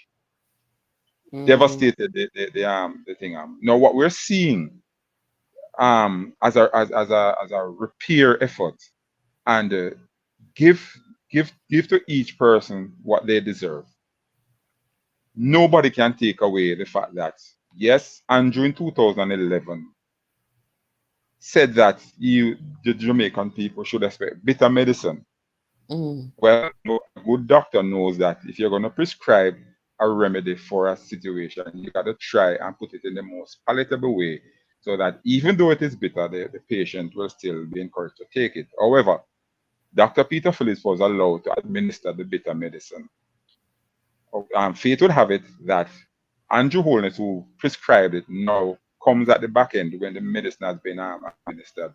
Along with his team, they have travailed the rough waters of the economy, and they have brought the ship to a place now where it seems as if the voyage we are embarking on the voyage, and if we maintain good captaincy and good leadership, then we might reach the destination that we set out to go. So for me, I would say to those who have their hopes and their dreams to stay in their country and accomplish, work with the leader who is making the effort to bring the country to a place where you can be proud to live, to work, and to raise a family. And I must say this, and I've said this elsewhere, I can recall voted 2 times. And the 2 times I have voted, I've never voted for neither the PNP nor the GLP. And I had my reasons for that. I must say here that I admire the GLP administration, and the reason for my admiration for them is their management of the economy. Yes, everybody will not feel the effect right here and now. And where I call out the GLP now is that it's like a man is doing everything he has to do for the person that he has an interest in, but the person who is doing the interest have no idea of what he's doing. Let the people know what you're doing. You have the vision, share the vision, and share it in such a way that the people will buy into the vision. Even those who don't believe now, the way you bring it across, they will say, but wait, if this is where he's going and what he's planning to do for us, then we need to support him. Because one of the things, Ms. Nat, what I'm seeing from the opposition, and you know something, the other day I was thinking about it, you know that the PNP, the PNP that we have now, you know that they are more effective in opposition than they are in government, in governing the country. I can't believe you just said that. I can't believe it. No, man, they are, you know. All yes, right, and my reason for saying that is that what they tend to do, they keep the administration on its toes. Okay, so the administration cannot be complacent. So, and that is what you want a opposition to do, keep the government on its toe, hold their feet to the fire, and so that at the end of the day, the government will govern right. So at the PNP, for me, the PNP now better in opposition. Next thing, and the IC report. For me, looking in and analyzing this thing, wonder if the Integrity Commission realized that it has put itself in a very, very, precarious position.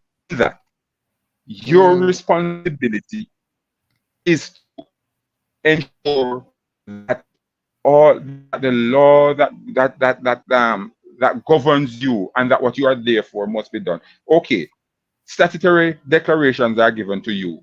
When Miss Natalie submitted statutory declaration to the IC, whatever discrepancy the IC finds in Miss Nat's declaration, they are supposed to go and do their due diligence, whether they need to involve the tax administration of Jamaica, or they need to engage the Financial Investigative Bureau. Wait, just real quick.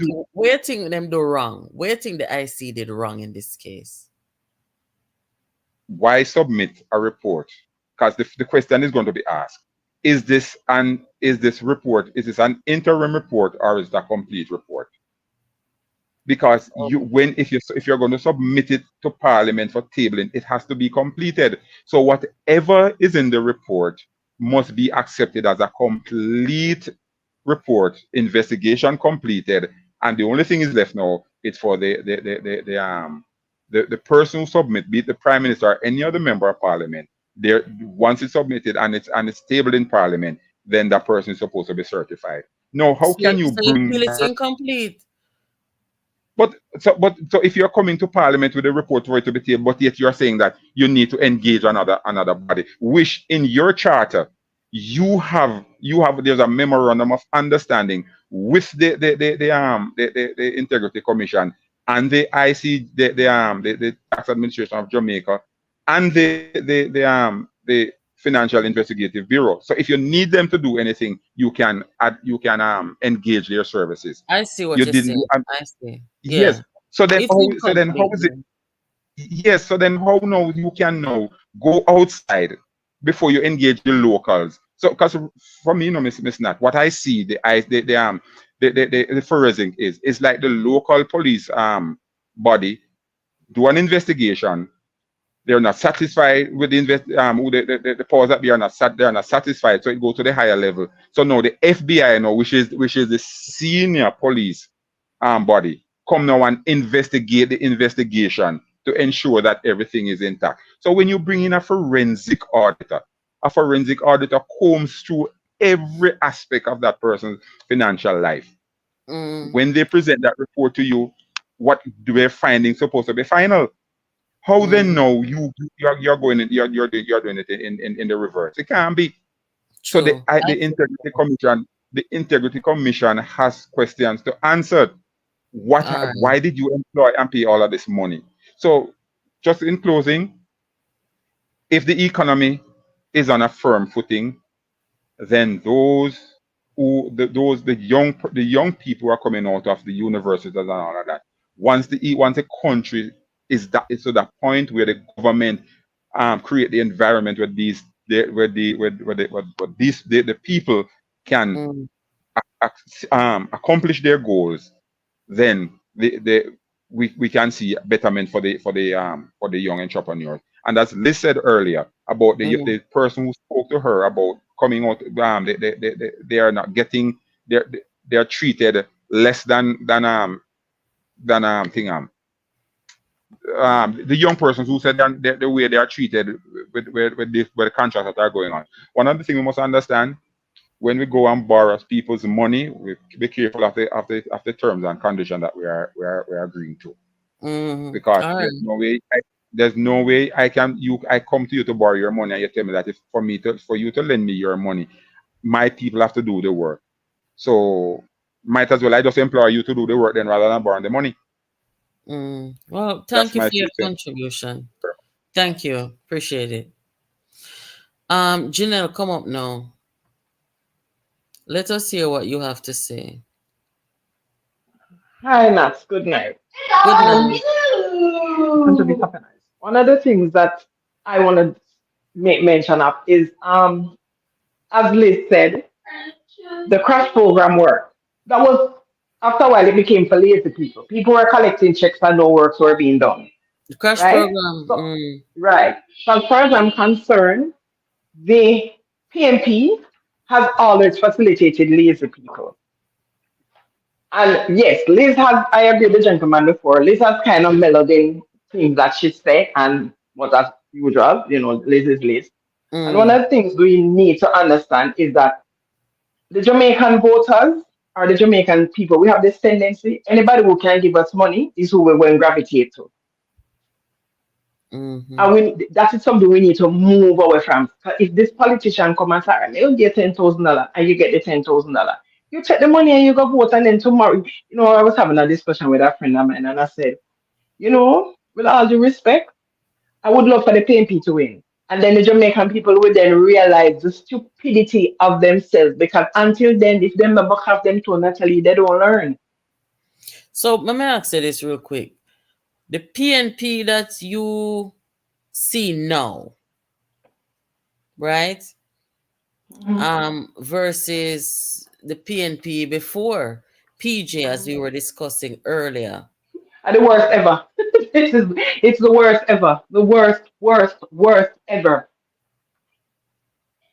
Do you agree with the gentleman that spoke before who said that this opposition, this PNP opposition, is performing well in keeping the government on their toes? No, I don't agree with that. Why not?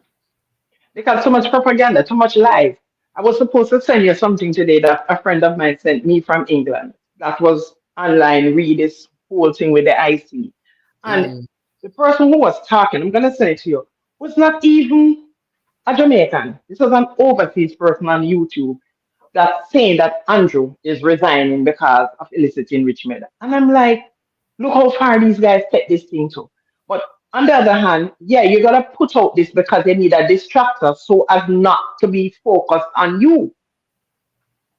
It's the mm. worst I've seen our politics, the worst, the complete worst. Me not like the lies. Me can't work with the lies and the No, promotion that no, it's it's dangerous. it's A bad, and dangerous. it's then exactly Mm, because then you're because I was listening to something with Karen, and I mean Karen was so passionate about it, and she was saying, "Why did you bring the prime minister's mom and dad into this? Even if you investigated, you didn't have to put it out in the public. You literally embarrassed the man family." And I'm saying, when she said it, I said, this is true. Because you could have done your investigation without putting it in writing.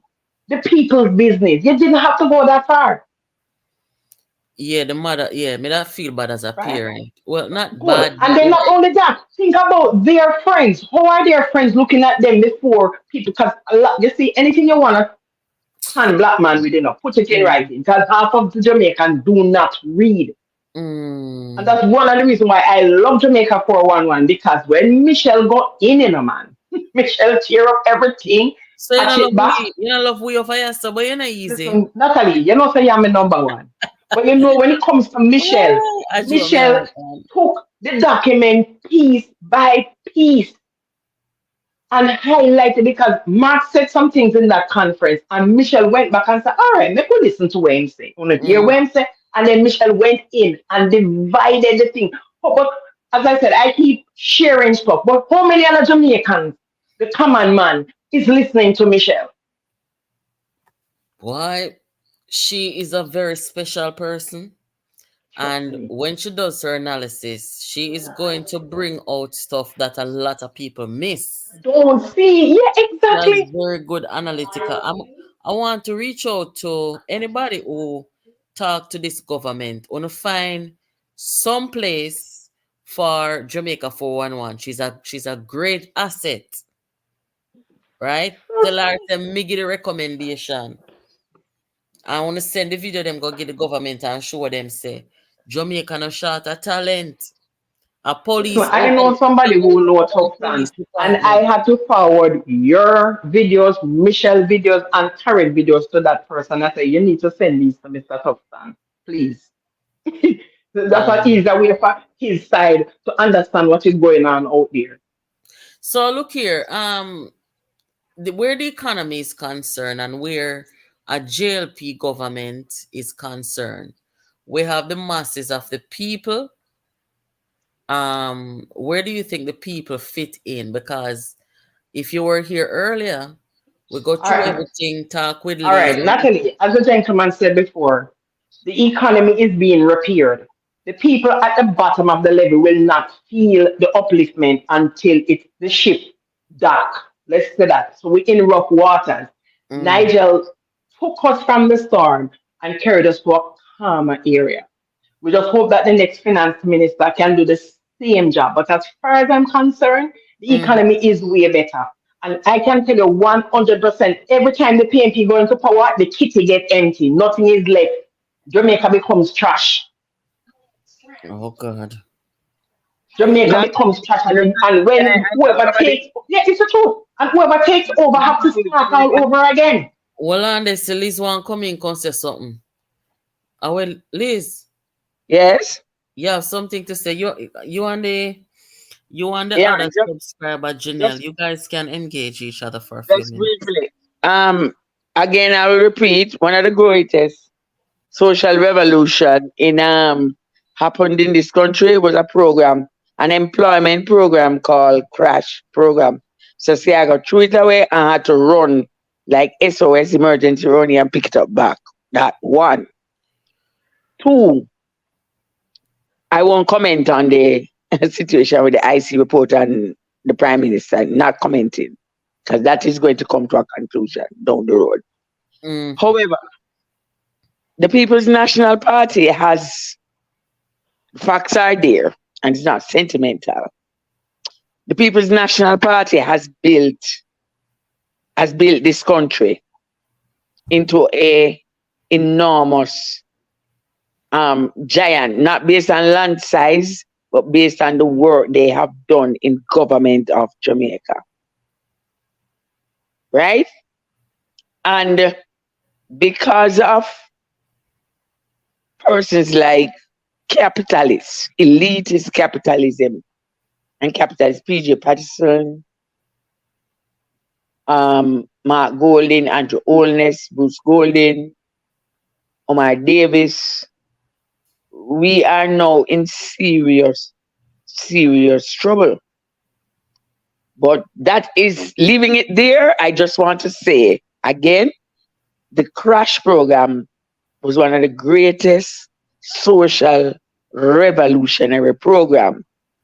And the National Housing Trust is a testament to what those contributors, those workers of the crash program has done. One of the greatest economic program anywhere on the planet Earth is the National Housing Trust, built by the $2 mortgage paid by the workers, called crash program. Okay, thank you for that, Liz. Janelle, do you want to respond to Liz? No, I'll leave Liz with our thoughts. This is always entitled to her opinions, and I All won't argue right. with Liz. Okay. Miss, Okay, no All right, guys. problem. Have a good night. Thank you, Miss Janelle. Thank you for joining. You're welcome. Yes. It looks like somebody else wanted to respond to Liz. yes, Miss Liz. No, Miss, yes, Miss Nat. This is loving one. In Okay. regard to what Liz said about the PNP, I would beg to differ in certain aspects. All right. So one has to be balanced because Mm, in order for us to understand where we are and where we are mm, going, we have to look as to where we are coming from. And Michael Manley in the 1970s, 72 up until 79. What we saw, is that with his socialist agenda, the programs that he had and that he put forward, I would admit that they were good ideas, right? And some of them are still with us. For example, all right.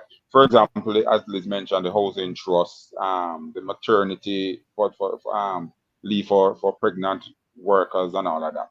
mm. However, though, one of the ones that I think I have a problem with would have been the minimum wage. That Your, should your, it should your, never. your thing keeps scratching up. I don't know I if don't know it's what's happening. Am I sounding any better? you don't sound bad. It's just that once in a while there's a staticky sound coming from your mic. Okay. Okay, all right. I'll try to how best I can Mm, avoid it. Yeah, man. So what I'm saying now, especially all right, the minimum wage. It shouldn't be a minimum wage. It should be a livable wages.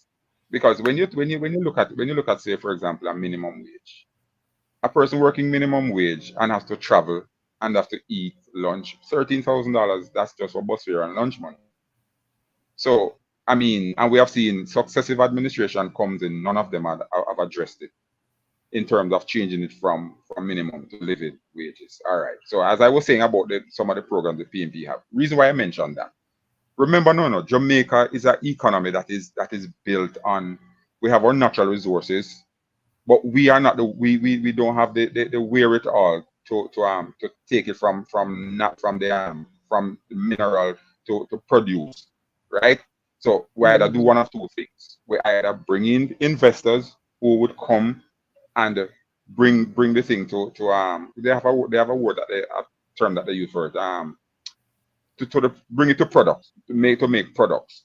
So if that is not going to happen, then we have to export it like we do the bauxite. I mean, a few of the companies used to take it from aluminum to alumina, and then they ship that out of the country. All right. However, remember now, the 1960 from the 1962 up to 70, Jamaica was considered the industrial capital of the Caribbean. mm-hmm. What happened to those people who were the manufacturers and all of them in the 1970s? based on the socialist ideology. A lot of them left because of what what socialism is all about. Okay, so we see the 90s, coming to the 90s, we see the economy start building back. When they come to the 2000s, you know, if Jamaica had continued on that same trajectory, with not liberalizing the economy too early, without any NIR, the country would have grown to a place where we would have become again the envy of the Caribbean. But all of that, we lost all of that. We dropped the ball. Natalie, can I say something here again quickly? Yeah, man. 1962 to 1972, the main industry was bauxite and sugar. There was no mass export or any other product. Also, the wealth, when the bauxite industry was foreign owned, and they invest 8 million US and them take out 64 million.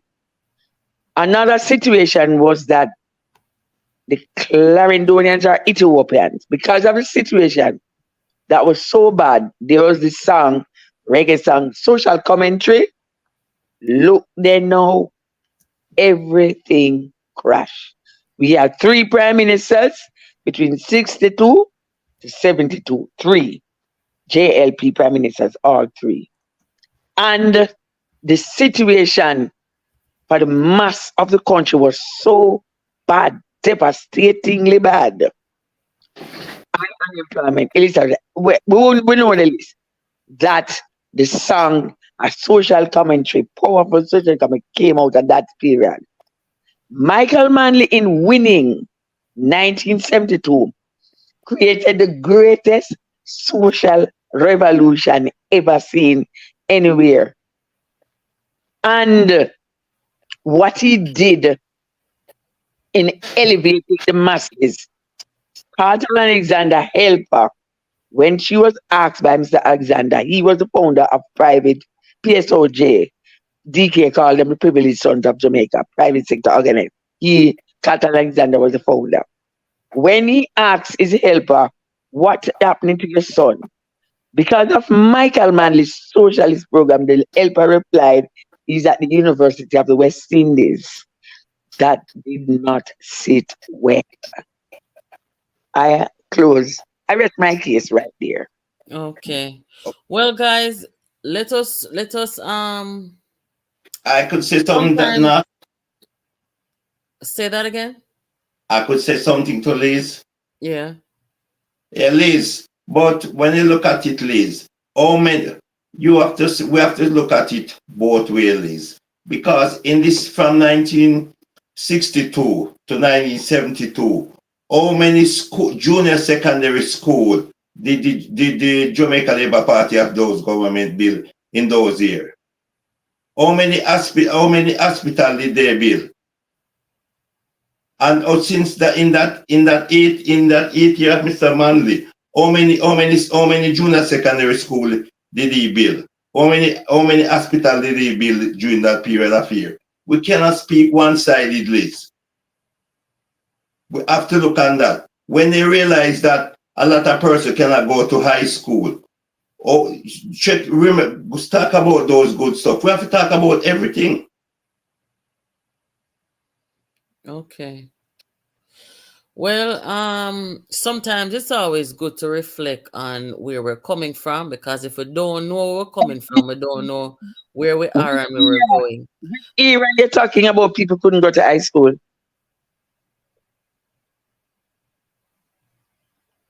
Repeat that, please. Which era you're talking about people couldn't go to high school? Is that high school? I said, how many junior secondary school did those government in the 60s build? How many secondary school did Mr. Manley build in his 8th year? I can't tell you off my head top. But okay, all right. I can tell you in 5 years, the Jamaica Labour Party built 52 secondary schools in 5 years. Okay. We'll dispute that because Norman Manley built quite a lot, especially the technical one. So The- we'll dispute that. I said junior, I said secondary school, you know, the junior secondary school. We will dispute that because Norman Manley is really the one who laid the Okay, socialist how many hospital did Mr. Manley build during his time? I can't tell you off my head top right now either. However, All right, guys, let us come back with the history one at a time.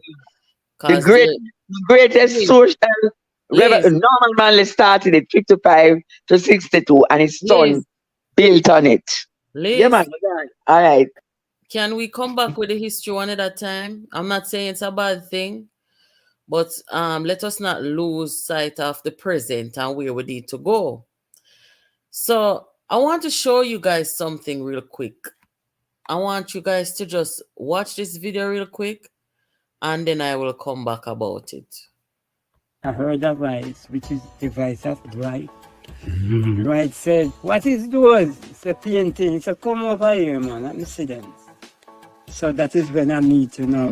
That's the first time I see you. Yeah, those are nice, man. You have to make the boss know. So you call the boss. You kind of put a same time I call him, yeah. Yeah, you call the boss at the same time and you say, "Wow, you're a nice man. You can do science too." I say, "Yeah." And that's the time when Rockhouse and Skylark and me and Dwight, yeah, become connected. Yeah, man. Fantin no go on, man. He's a 76-year-old man. Never been to school for no art. When I paint, you see, they said, "No, man, it's a photograph or what?" Yeah, I was talking with one of our subscribers over here recently about the culture minister and ministry, and that they should make Jamaica a destination for art tourism. And if you just heard what that man said, the gentleman who is the artist, 76 years old, never been to school, never been trained formally to make art, but look at his work. I just say that to say there's so much potential in Jamaica and in our people, but we as a collective are not capitalizing on it, right? So whether you're JLP, PNP, or no P, the national development of the country is so important, and as I said, so much potential. We don't have no time for no propaganda, because our friend here, loving one, you said that the opposition, they're better in opposition and them keep the government on them too. I don't know if you are aware of the type of propaganda and lies that they orchestrate and carry on with. That to me is not politics. But I'm not blaming you because maybe you really don't know. But I don't see them as an opposition. You got to come with truth. You have to come as a group that can be taken serious. You understand? But where national development is concerned, our potential is not being fully explored. You understand, guys? So may I respond? May I respond? Yeah, sure. Yeah, man. Thank you. One of the things is that what does an opposition? All right. Let us look at the word opposition. Opposition in its general context. What does opposition does? An opposition is to make sure that whatever the government is doing is in keeping with our constitution and is in keeping with what is right for the people, right? And for the country. That is what an opposition is. An opposition, some people think opposition, it does come oppose everything. No. Because what is good is supposed to, Go ahead. So in the context of government, that's what an opposition is supposed to do. Yeah. But what if the opposition that we now have, and as if you notice, I keep saying, this PNP that you now have, they think that for them to oppose means that they have to be they go against, it's unorthodox. Their way of opposing is an unorthodox way, which I'm saying it is good for the government. Because the reason why I say that, when you go and you spread lies on the government on the other hand defy what you say by producing the opposite to what you are saying. So if they continue to be like that, then they become fuel for the government to do what the government has to do. The people, and then what the government does now is that it ensures that the people who they are governing are aware of what the government is doing. Like I see on the internet where a clinic was refurbished and open in Lisa Anna's constituency by the and the health minister was there and Lisa Anna was there. No, the opposition says that the government and the health system in Jamaica is basically like it's collapsing. So when they say that as the opposition leader now, the government prove the other way, prove otherwise. So that's why I say for me, and that's my personal opinion. They are better in opposing than they are in governing. And I will hold to that. No, I don't disagree with you that in opposing, you want somebody to be on their game and on their toes. But sir, where lies are concerned, which you just said that, when they go out there and they tell lies, that is a dangerous thing to me. You don't see it that way? And look here, and don't get me wrong. If you notice what I say, they go about the unorthodox way, as we have clearly defined what an opposition is supposed to be politically speaking. You realize they have gone the other way around. They're basically, we could almost call them antagonizers, right? No man, lies, sir. Lies made up. They're liars. And lies. You cannot. We can't normalize that. That is dangerous. That destroy democracies. We see what is happening in England, where a simple lie turned out into an entire riot against people, causing people their lives and us. No, some no subscribe to lies. Me can't do lies. I think it's utmost dangerous. It ruins people's lives. No, sir. I would have asked. Who is speaking? Me. Can I say one thing here? Yeah, I guess. The refurbishing of the clinic in Southeast St. Anne was the MP's job, and she asked the Minister of Health to come.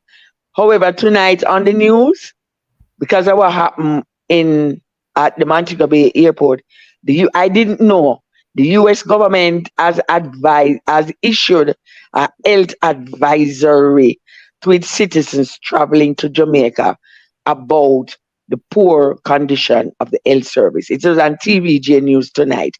I did not know that. I was shocked when I saw that. I didn't know that the United States government had issued a general health advisory to its persons, to its native citizens traveling to Jamaica, that the health system here is inadequate. I did not know that. It came on news tonight. You can replay it when you go later on. So what do you think about the U.S. government doing that? Well, what it is saying is that the health service in Jamaica is in a bad state. But we don't want to discuss it because we don't want to appear to be helping the Rise United movement people. No, it's not about helping the Rise United movement. It's about speaking the truth. Well, okay.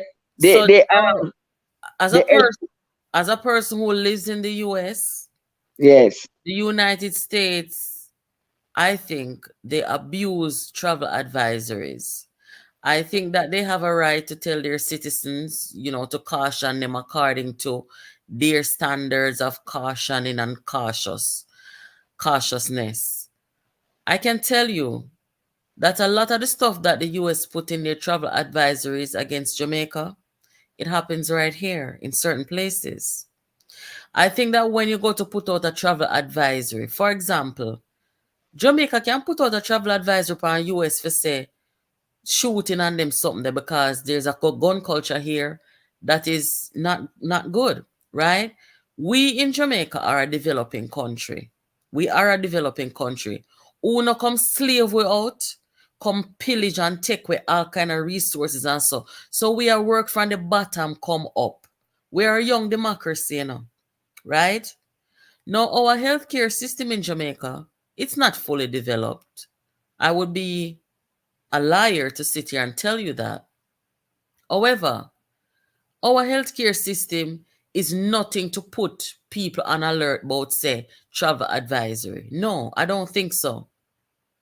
I know people who live in Jamaica and people who visit Jamaica who get good healthcare service. That is not to say that we don't have problems. We do. And we need to improve it. But when this travel advisor will come to make it seem like, say, boy, if you go down there and ray, no, I don't subscribe to that.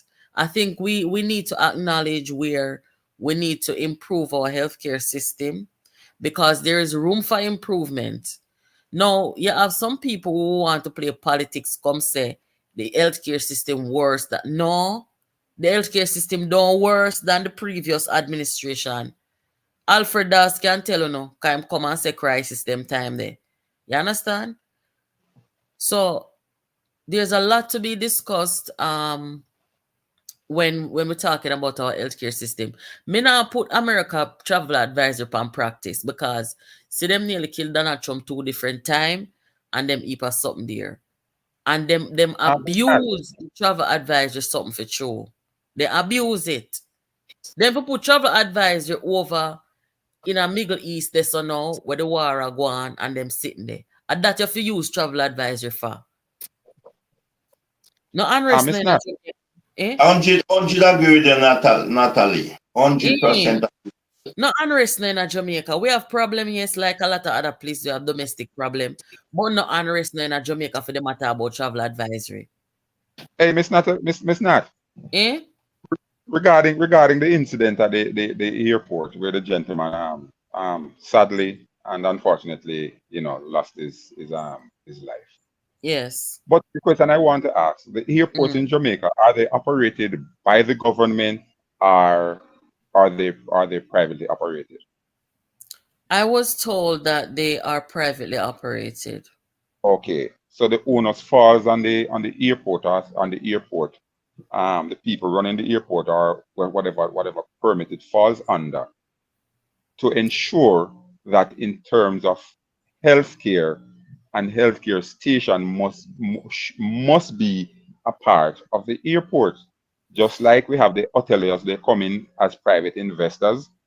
In Mm-hmm. each of those hotels, there is a medical station in all of those hotels. The Yeah, but the same thing must government would have response for the regulation part of it. So you can't really say because it's privately run that, the government shouldn't have an eye on what's going on no or man, to I'm not take taking that. some No, responsibility. No, I'm not say you personally, I'm just saying because those people need to have regulations where they must abide by a certain standard. The mhm, government must make sure, say, if them come in, say them are on airport, they're supposed to have adequate emergency response teams and things like that. mhm. So 'Cause I would really that- just put the blame on the privately owned people and the government to make sure say them have them things in place. Cause you see, at the end of the day when something happen, them now go say the people them now go say the privately owned company, them going to say what? It's the government. so I would agree with you that the government needs to step up and do what it has to do to ensure that these things are in place. Regulation. We're not too good on the regulation part because even with the sitting with SSL and them something there. SSL them supposed to go by a certain regulation from how much decades ago. I see because they keep getting away with violating those regulations. You see what happened? We need to Mhm. take regulations serious in Jamaica. Because there's supposed to be a commission that govern these different um investment companies in Jamaica. Yes, Because and the FSC cited them so many times. mhm. And I Enough mean, was good. after so much violation, of the laws, why weren't they dragged before the court and face it? That is the thing. That is the thing. We need some figuratively speaking, we need some biting dogs and not so much barking. Yes, and we need to understand as a country that when it comes down to regulation, when the government and the government ministries and them people they fail to carry out the regulation, when things happen, it is going to come back down on the government. So you say if them not make sure so the regulation them are going, and them are gonna get the blame ultimately. So them must, and no matter if a PNP or JLP did it or no P, regulations must be taken serious in the country. So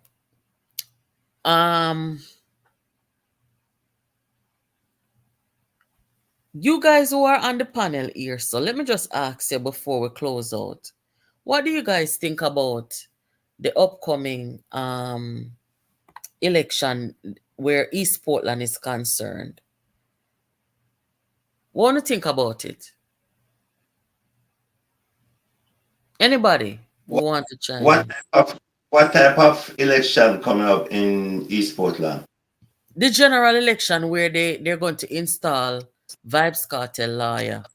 What do you guys think about those two candidates and how, the people will respond to them?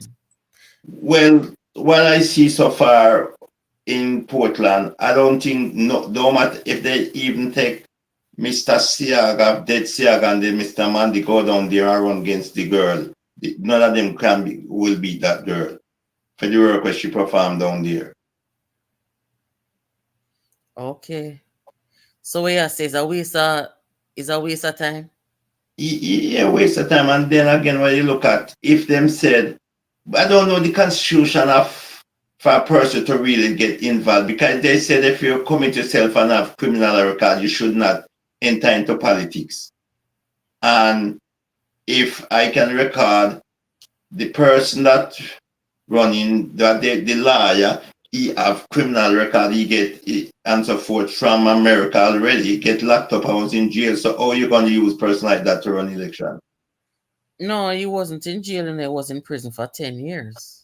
Right. I think they're talking about convictions. I don't know. Liz come over here last week and say, according to all the law is that, What type of law? Liz. Yes. Talk again. What you say last week about the election? Constitutionally, none of the two of them can run. Cartel nor ISA, them can't run. That's what I'm saying. That's what I was just saying tonight. But okay, you confirm it, because I said jail, but it's prison was, and there's no way at all that can happen. You can be a member of parliament in Jamaica. Well, I did want to know if the law was changed. So that's why I'm glad that you clarify it. Well, it's a little touchy because the situation with ISAT in America. Remember, say he was able to sit the bar because them say it happened overseas and him rehabilitated. So you might see this go to the Supreme Court, Look out for it. Although he had a prior conviction in Jamaica for the same drug problem, but you might see this end up in the Supreme Court. Mm-hmm. Because Darrell Vaz and his wife may take it to the court, yeah. or ISAT may be denied, and he may decide to take it to the court. So this is very interesting. Why would they? Who said they are going to waste time and do that? Take him to court. Then Liz, if the man go as far as to make the general secretary of the party, send him go to East Portland for go run against Anne-Marie Vaz. What do you think he's gonna pull out now? So me just get a message as me attack to no. So Vibes Cartel a promote and I go help him campaign and such. So Remember me telling you it going to end up in court, because I think if I come up on a situation where, let us say that PNP change their mind and say, watch a man, no bother because this not gonna work. It might take them go to court and take it to court. And him say him rehabilitated, him never commit that the crime there in Jamaica. When you look out for it, he going to go to courthouse, may I tell you now. All right. First of all, I asked the question, I'm going to ask it again. Is Isaac Buchanan on the voters list? That's the first criteria. Is he on the voters list? But it's not too late, Liz. I don't know why you're asking that question, because it's not too late. I am not talking about late or early. I am just asking simply, is he on the voters list? All right. 2, 5 members of the Jamaica Labour Party as MP ministers has been sent to prison for various crimes. None of them could not return to the political arena to become MP again.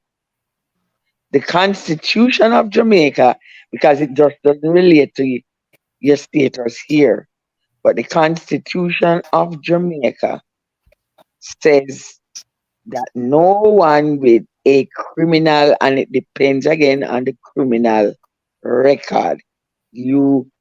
Somebody with who has been convicted of fraud may have a slight chance. Only fraud. Any other charge you can come run, because persons have come forward to the PNP itself, the PNP that we know, Manley found the PNP, and facing the Integrity Commission when they did their background check, the person was convicted in the United States for cocaine trafficking, did 10 years, and they told him, no, you cannot be sent forward. So, so Dayton Campbell do that then. Dayton Campbell, you know what? There's a scramble. If you notice, as I said, 48% of the Norman Manley founded PNP is unemployed. And in this Rise United movement, Campbell, the general secretary, he does what he wants. There's no secretariat. The man, they say is the leader, he does what he wants. I said the other man who's supposed to be the power broker behind the scenes bunting, he does what he wants. So they have what you call a cabal with too many leaders. I got too much rats, big bad wall or something like that. Too much whatever spoil the broth. So they're not a political party operating as a political party. What they are doing is like a movie is being filmed or made, and each person try outdo each other in a film role. Father God, it's been busy. Where's it? A movie. Yeah, and each person overact. Ham it up. Each person overact in order to get more publicity than the other one. That is really what's happening in the Rise movement. Dayton I try outperform Mark I try outperform Bunting I try outperform whosoever, Birchall I try outperform Dayton. So it's really a movie, a comic opera movie being made, and them I try each outperform. There's no organization, no structure, no nothing to them. And that's why you're having this joke where the whole country laugh at. If you look at it this way, and that these guys behave just like how Donald Trump behave. This all these guys behaving. Boy, I don't know. I want thing me know me feel sorry for Andrew Holness, because you see when you have like when you're in the workplace, and there's either this one person or this group of people when you wake up in the morning, you ask yourself, say, God, why? You don't want to go work, go deal with them. You just know I'm nothing to do. When Andrew Holness have to deal with a set of people like those, me no see them as no opposition, Loving one, me sorry. Cause you say, they're not. It's not. Miss Nats. You know what they say. You know what they say. You know what they say. Make good captains. What? Rough seas, choppy seas, stormy seas make good captains. That's true. Yes. That's true. Yeah, but we need some more serious. We need Just a some minute. seriousness. Just wait no. Just all right. Look here, man. Don't the toughest experiences that you have in life are that is what made you who you are today. That is true. Yes. So the real metal of a true leader is when you're up against those who are adversarial against you, and you come out on the end part God, shiny. Jesus, man. Because look here, this is what is testing the metal of Dr. Andrew Michael Holness. And keep the fire burning, because pure gold has to go through fire in order What for a it cross be. to bear, though. Forget about every day and people are tell lie upon you, sir. Yes, man. Then I mean, if we don't know cross, the crown ain't worth it if they cross. Me not bear them the cross. Hey, me have to cuss too bad when I do some wickedness and go me yard and Look at how all right, and look at and we looking on and seeing and say, boy, Mr. only supposed to get up and defend himself. There are certain things, it's PJ, and I mean PJ left some wise words, that sometimes if we look back on them, we can learn something from them. I mean, during his attitudes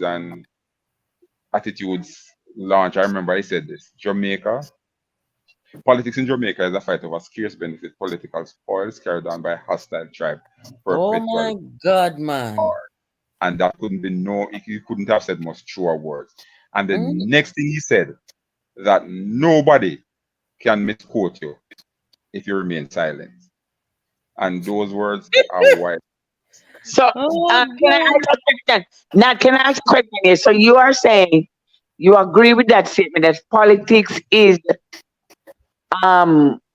Politics in Jamaica is a fight over scarce benefits and political spoils carried on by hostile tribes. You are agreeing with that? That's what politics is, really? In Jamaica? Because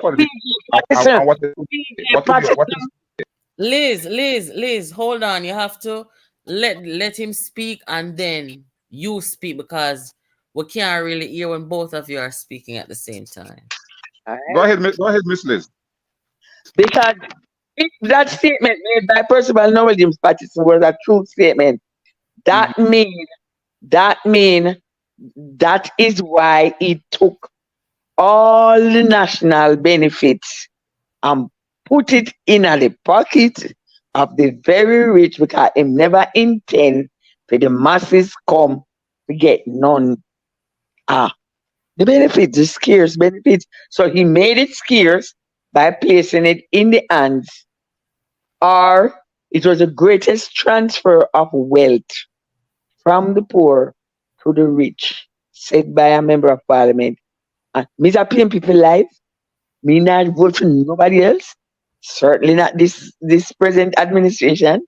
And Andrew Holness is in serious trouble because it's not just coming from the IC.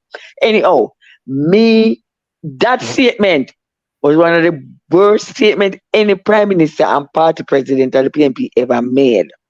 That statement, because that's why he did what he did, detach the PNP from the masses and transfer the wealth of the masses to the rich people, when did involve in that. I beg to differ, because I mean that statement holds true to this very day. Because if you go back and look at politics in Jamaica, it has all, when it comes around to the politics time, basically it's a war. 1980s, most all year. Politics is all year round, from January 1st to December 31st. Politics. To be honest though, the quote that the gentleman said, PG said, and I've heard it several times over the years, to an extent, it's true, because really and truly, guys, when we look at politics in Jamaica and political participation, let us look at the people who participate in the politics and how they participate. We have among the poorest set of people right? And how politicians treat them, how they use them, how those people treat each other over politics. Then we have the upper middle class and we have the upper class and how they treat with politics. So maybe PJ was talking to a certain demographic or a certain class of people, but certainly his comment, there is some validity to it.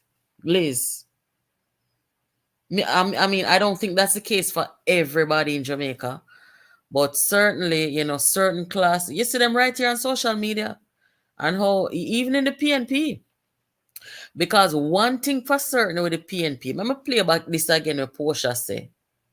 Hold on.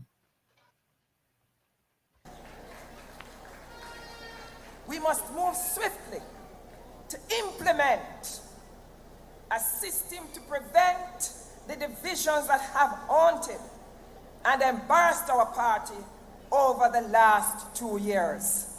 No more of it. The people are no. So you see, one thing for sure with the PNP, them are going to bring down one another. That's why a lot of people left the PNP. A lot of people don't want to have nothing to do with the PNP because that's all they do. Missy Venetia post some picture with a couple of days ago of her canvassing and stuff. And I see the PNP them do. Venetia is a former member of the PNP. You have some so-called bloggers who take the woman picture, put her up, but look on her ear from she got turn labor right, not even her ear she can do. Look at the things that they talk about. That's why I cannot have conversations with mediocre mind, I'm not try undermine nobody. But you see the style there, that not add no substance to our discourse over here, whether we agree or not. That's not politics. That's bullying.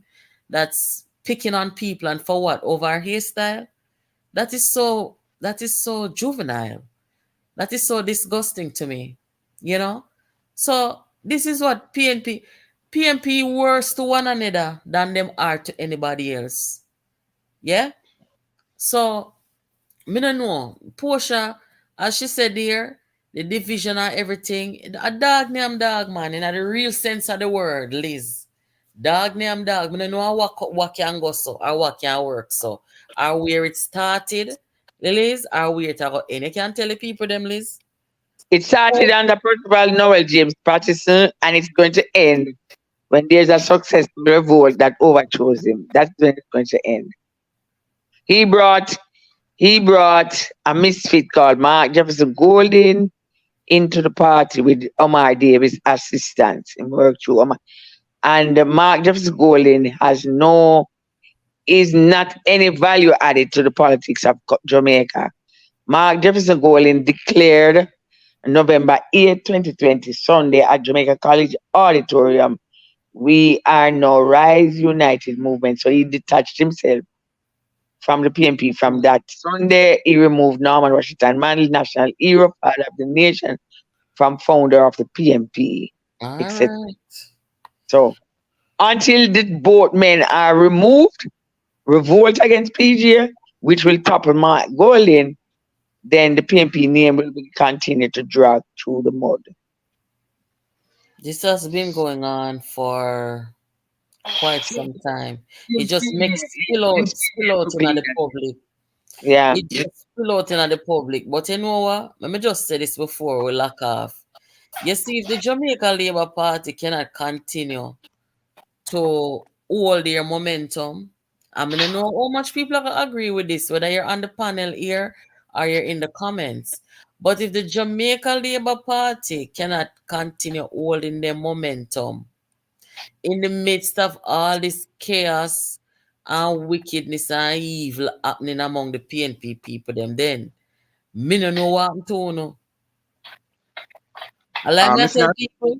I think right here have one of the right man up front on the picture there where I think them need him and Vaz and those man to really come up front with those type of man. They need some of those bad man, and I hope the Jamaica Labour Party give Venetia a seat that she can be a member of parliament too. Well, that I agree with. I think Venetia is an asset. I think Yeah, she has she a lot to offer. Yes. she But and the and one of those young councillor, the councillor man, they were switching Westmoreland. I think they should give them a seat for run down somewhere in West. some of the best MPs were councillors before. I think Liz will agree with that too. Yeah. Yes. So if the Liz no happy get a seat. no man, Liz wants her to get a seat. Liz now fight against Venetia. Hey, listen, No, listen, man, see, Benisha, Benisha put listen, it there. Comrade running our blood. Hold on, one at a time, guys. One at a time. What you saying, Liz? Benisha, comrade, man, you know, fight, comrade. All right. Revolutionaries make moves like that, you know. You have to fight the enemy by any means necessary. Yeah, man, Benisha, comrade. But Liz, They did the party to get rid of Mark Ball in She was, Liz. She was. Liz, right? You said she a comrade. But Liz, but they could say Lisa was a capitalist before she joined the PNP too. Lisa was a capitalist. Lisa had always, Lisa was born, her parents had farm and what have you. Remember, say Lisa father was the caretaker one time in the era. What that era in St. Andrews, the Donny Park era? What part of St. Andrews that is? Remember that? Lisa father, you don't know Lisa father then. Lisa father was never involved in politics. Well, no, you know where I said this. Liz, up to the other day I was in Jamaica and I asked Lisa said, yes, he was a caretaker. And you can ask her. You can ask her. Where? Hold on. Lord Jesus. Hold on, the guys. Mr. Loving One, what were you going to say? Yes, I was just the question you had asked earlier that have led us to this was about the Portland the Portland seat where Anne-Marie Vaz is. I would concur with Liz on what the Constitution. Constitution must decide because it's the highest law of the land. So the Constitution decides. Can't, then he can't. However, though, on Anne-Marie's path, I mean, I think she have gone into that constituency and have proven herself. She have endeared herself to the people, and she's performing for the people. So, send whoever they want to send, the people will decide who they want. You know what? You just gave me an idea. We're going to have to find the Constitution or the part of the Constitution which speaks to who is eligible or not, where convictions and so are concerned. I don't know what it says because I haven't seen it, but I'll certainly do my homework and come back with it so that you guys can have a look at it too. Yeah. Natalie. So, yes, ma'am. Remember that those people, the risers, have no respect for the Constitution, you know. Well, that is true. That is true too. Remember, those people have no respect for our Constitution, and they went into their party and threw out the party's Constitution. So they have can't regard for any Constitution at all. That is true, but I think the Constitution of the PNP also speaks to who is eligible based on convictions and stuff. Liz probably would have known. Okay, ask Auntie Liz. I think they have a constitution that speaks to that. But don't you guys agree? Natalie, I told you about it. In the PNP, you have to go before the Integrity Commission. That is where the idea was born. And in the PNP's Integrity Commission, there's a certain gentleman who he and Paul Burke went to school together, JC. He was the man used to chase Damien Comfort, out of East Rural St. Andrew. He made 2 attempts to become a candidate and he was told point blank, you know you cannot go forward. Him served 10 years in the United States, like I said, not here in Jamaica, the United States. Cocaine trafficking right at this moment inside the Rise United's candidate slate. There is an individual who is also on the list of the DEA, but you know, things gradually take them time, work them way out in the public space. I said can't run. Vibes Cartel, do have no vote. I don't And it's not on the voters list, so him can run either. 'Cause that is one of the criteria. I don't think ISAT is on it yet. I don't know because they've open electoral office open up registration for voters who wants to be enumerated. It's open to there. So for Ireland, but I and up to this point of my doing my little bit of football checking, it is not on the voters list. And to be a candidate, local or general, you must be on the voters list. Because even one vote, you can vote for yourself, you have to be on the voters list. Well, this is gonna be interesting to see how this shakes out in the end. Where this, because if what you are saying is true, then the MP is going to use it to say you are not eligible and them something there. And that's why I said this might end up in a courthouse. Anyway, Serious? like I said, if the Jamaica Labour Party cannot continue to hold the momentum in government while the PNP is upside down on its head, then me no know what to say, but we shall see, right? Sure. Yes, we shall. Yes. Anyway, thank you guys so much for joining. We're gonna come back another time. For those of you who have been wondering, oh, me say me I come back Friday and I'm here tonight. I am under weather watch. So a lot of places are closed. You know, people are told stay home, things like that. So that's what's happening. So I figure while I have some time, I would have come out here because a lot of you are saying, boy, I will miss the program, Ray. So So Stay that, safe. Stay safe now, not. yeah, man. Because we don't want nothing to do with you, so stay safe. And Liz, you can go and check. You can go and check that out, my friend Liz. Okay. Well, I tell you about Lisa. Yeah. So Natalie, Eh? it lashed in Florida now. It landed right in Florida, and it coming up the thing there. So we might not hear it tomorrow because you're under whether hurricane basically lockdown. Yeah, me have a see what go on. Me supposed so to, I think by 10 o'clock tomorrow morning we should know, Yes. what the trajectory is gonna be. But thank you guys so much for joining. And we need to do this more often where we have our subscribers and our team over here engaging in this way. It's worked out good. So we will catch up on next time, guys. Have a good night. And wherever you Yes, Miss are. Mo, Have a before good you night, go, just guys. thanks for the privilege of having such a panel that we can disagree without being disagreeable, and we can respectfully share our views and our opinion with one another. Yeah, And man. Oh, we too. will Really appreciated. Yes. We appreciate it. Yeah. All right. So It have is a good the night. PNP right and your family. Yes. Thank you. Take care, guys. Bye. Please remain standing for the national anthem. Jamaica land, we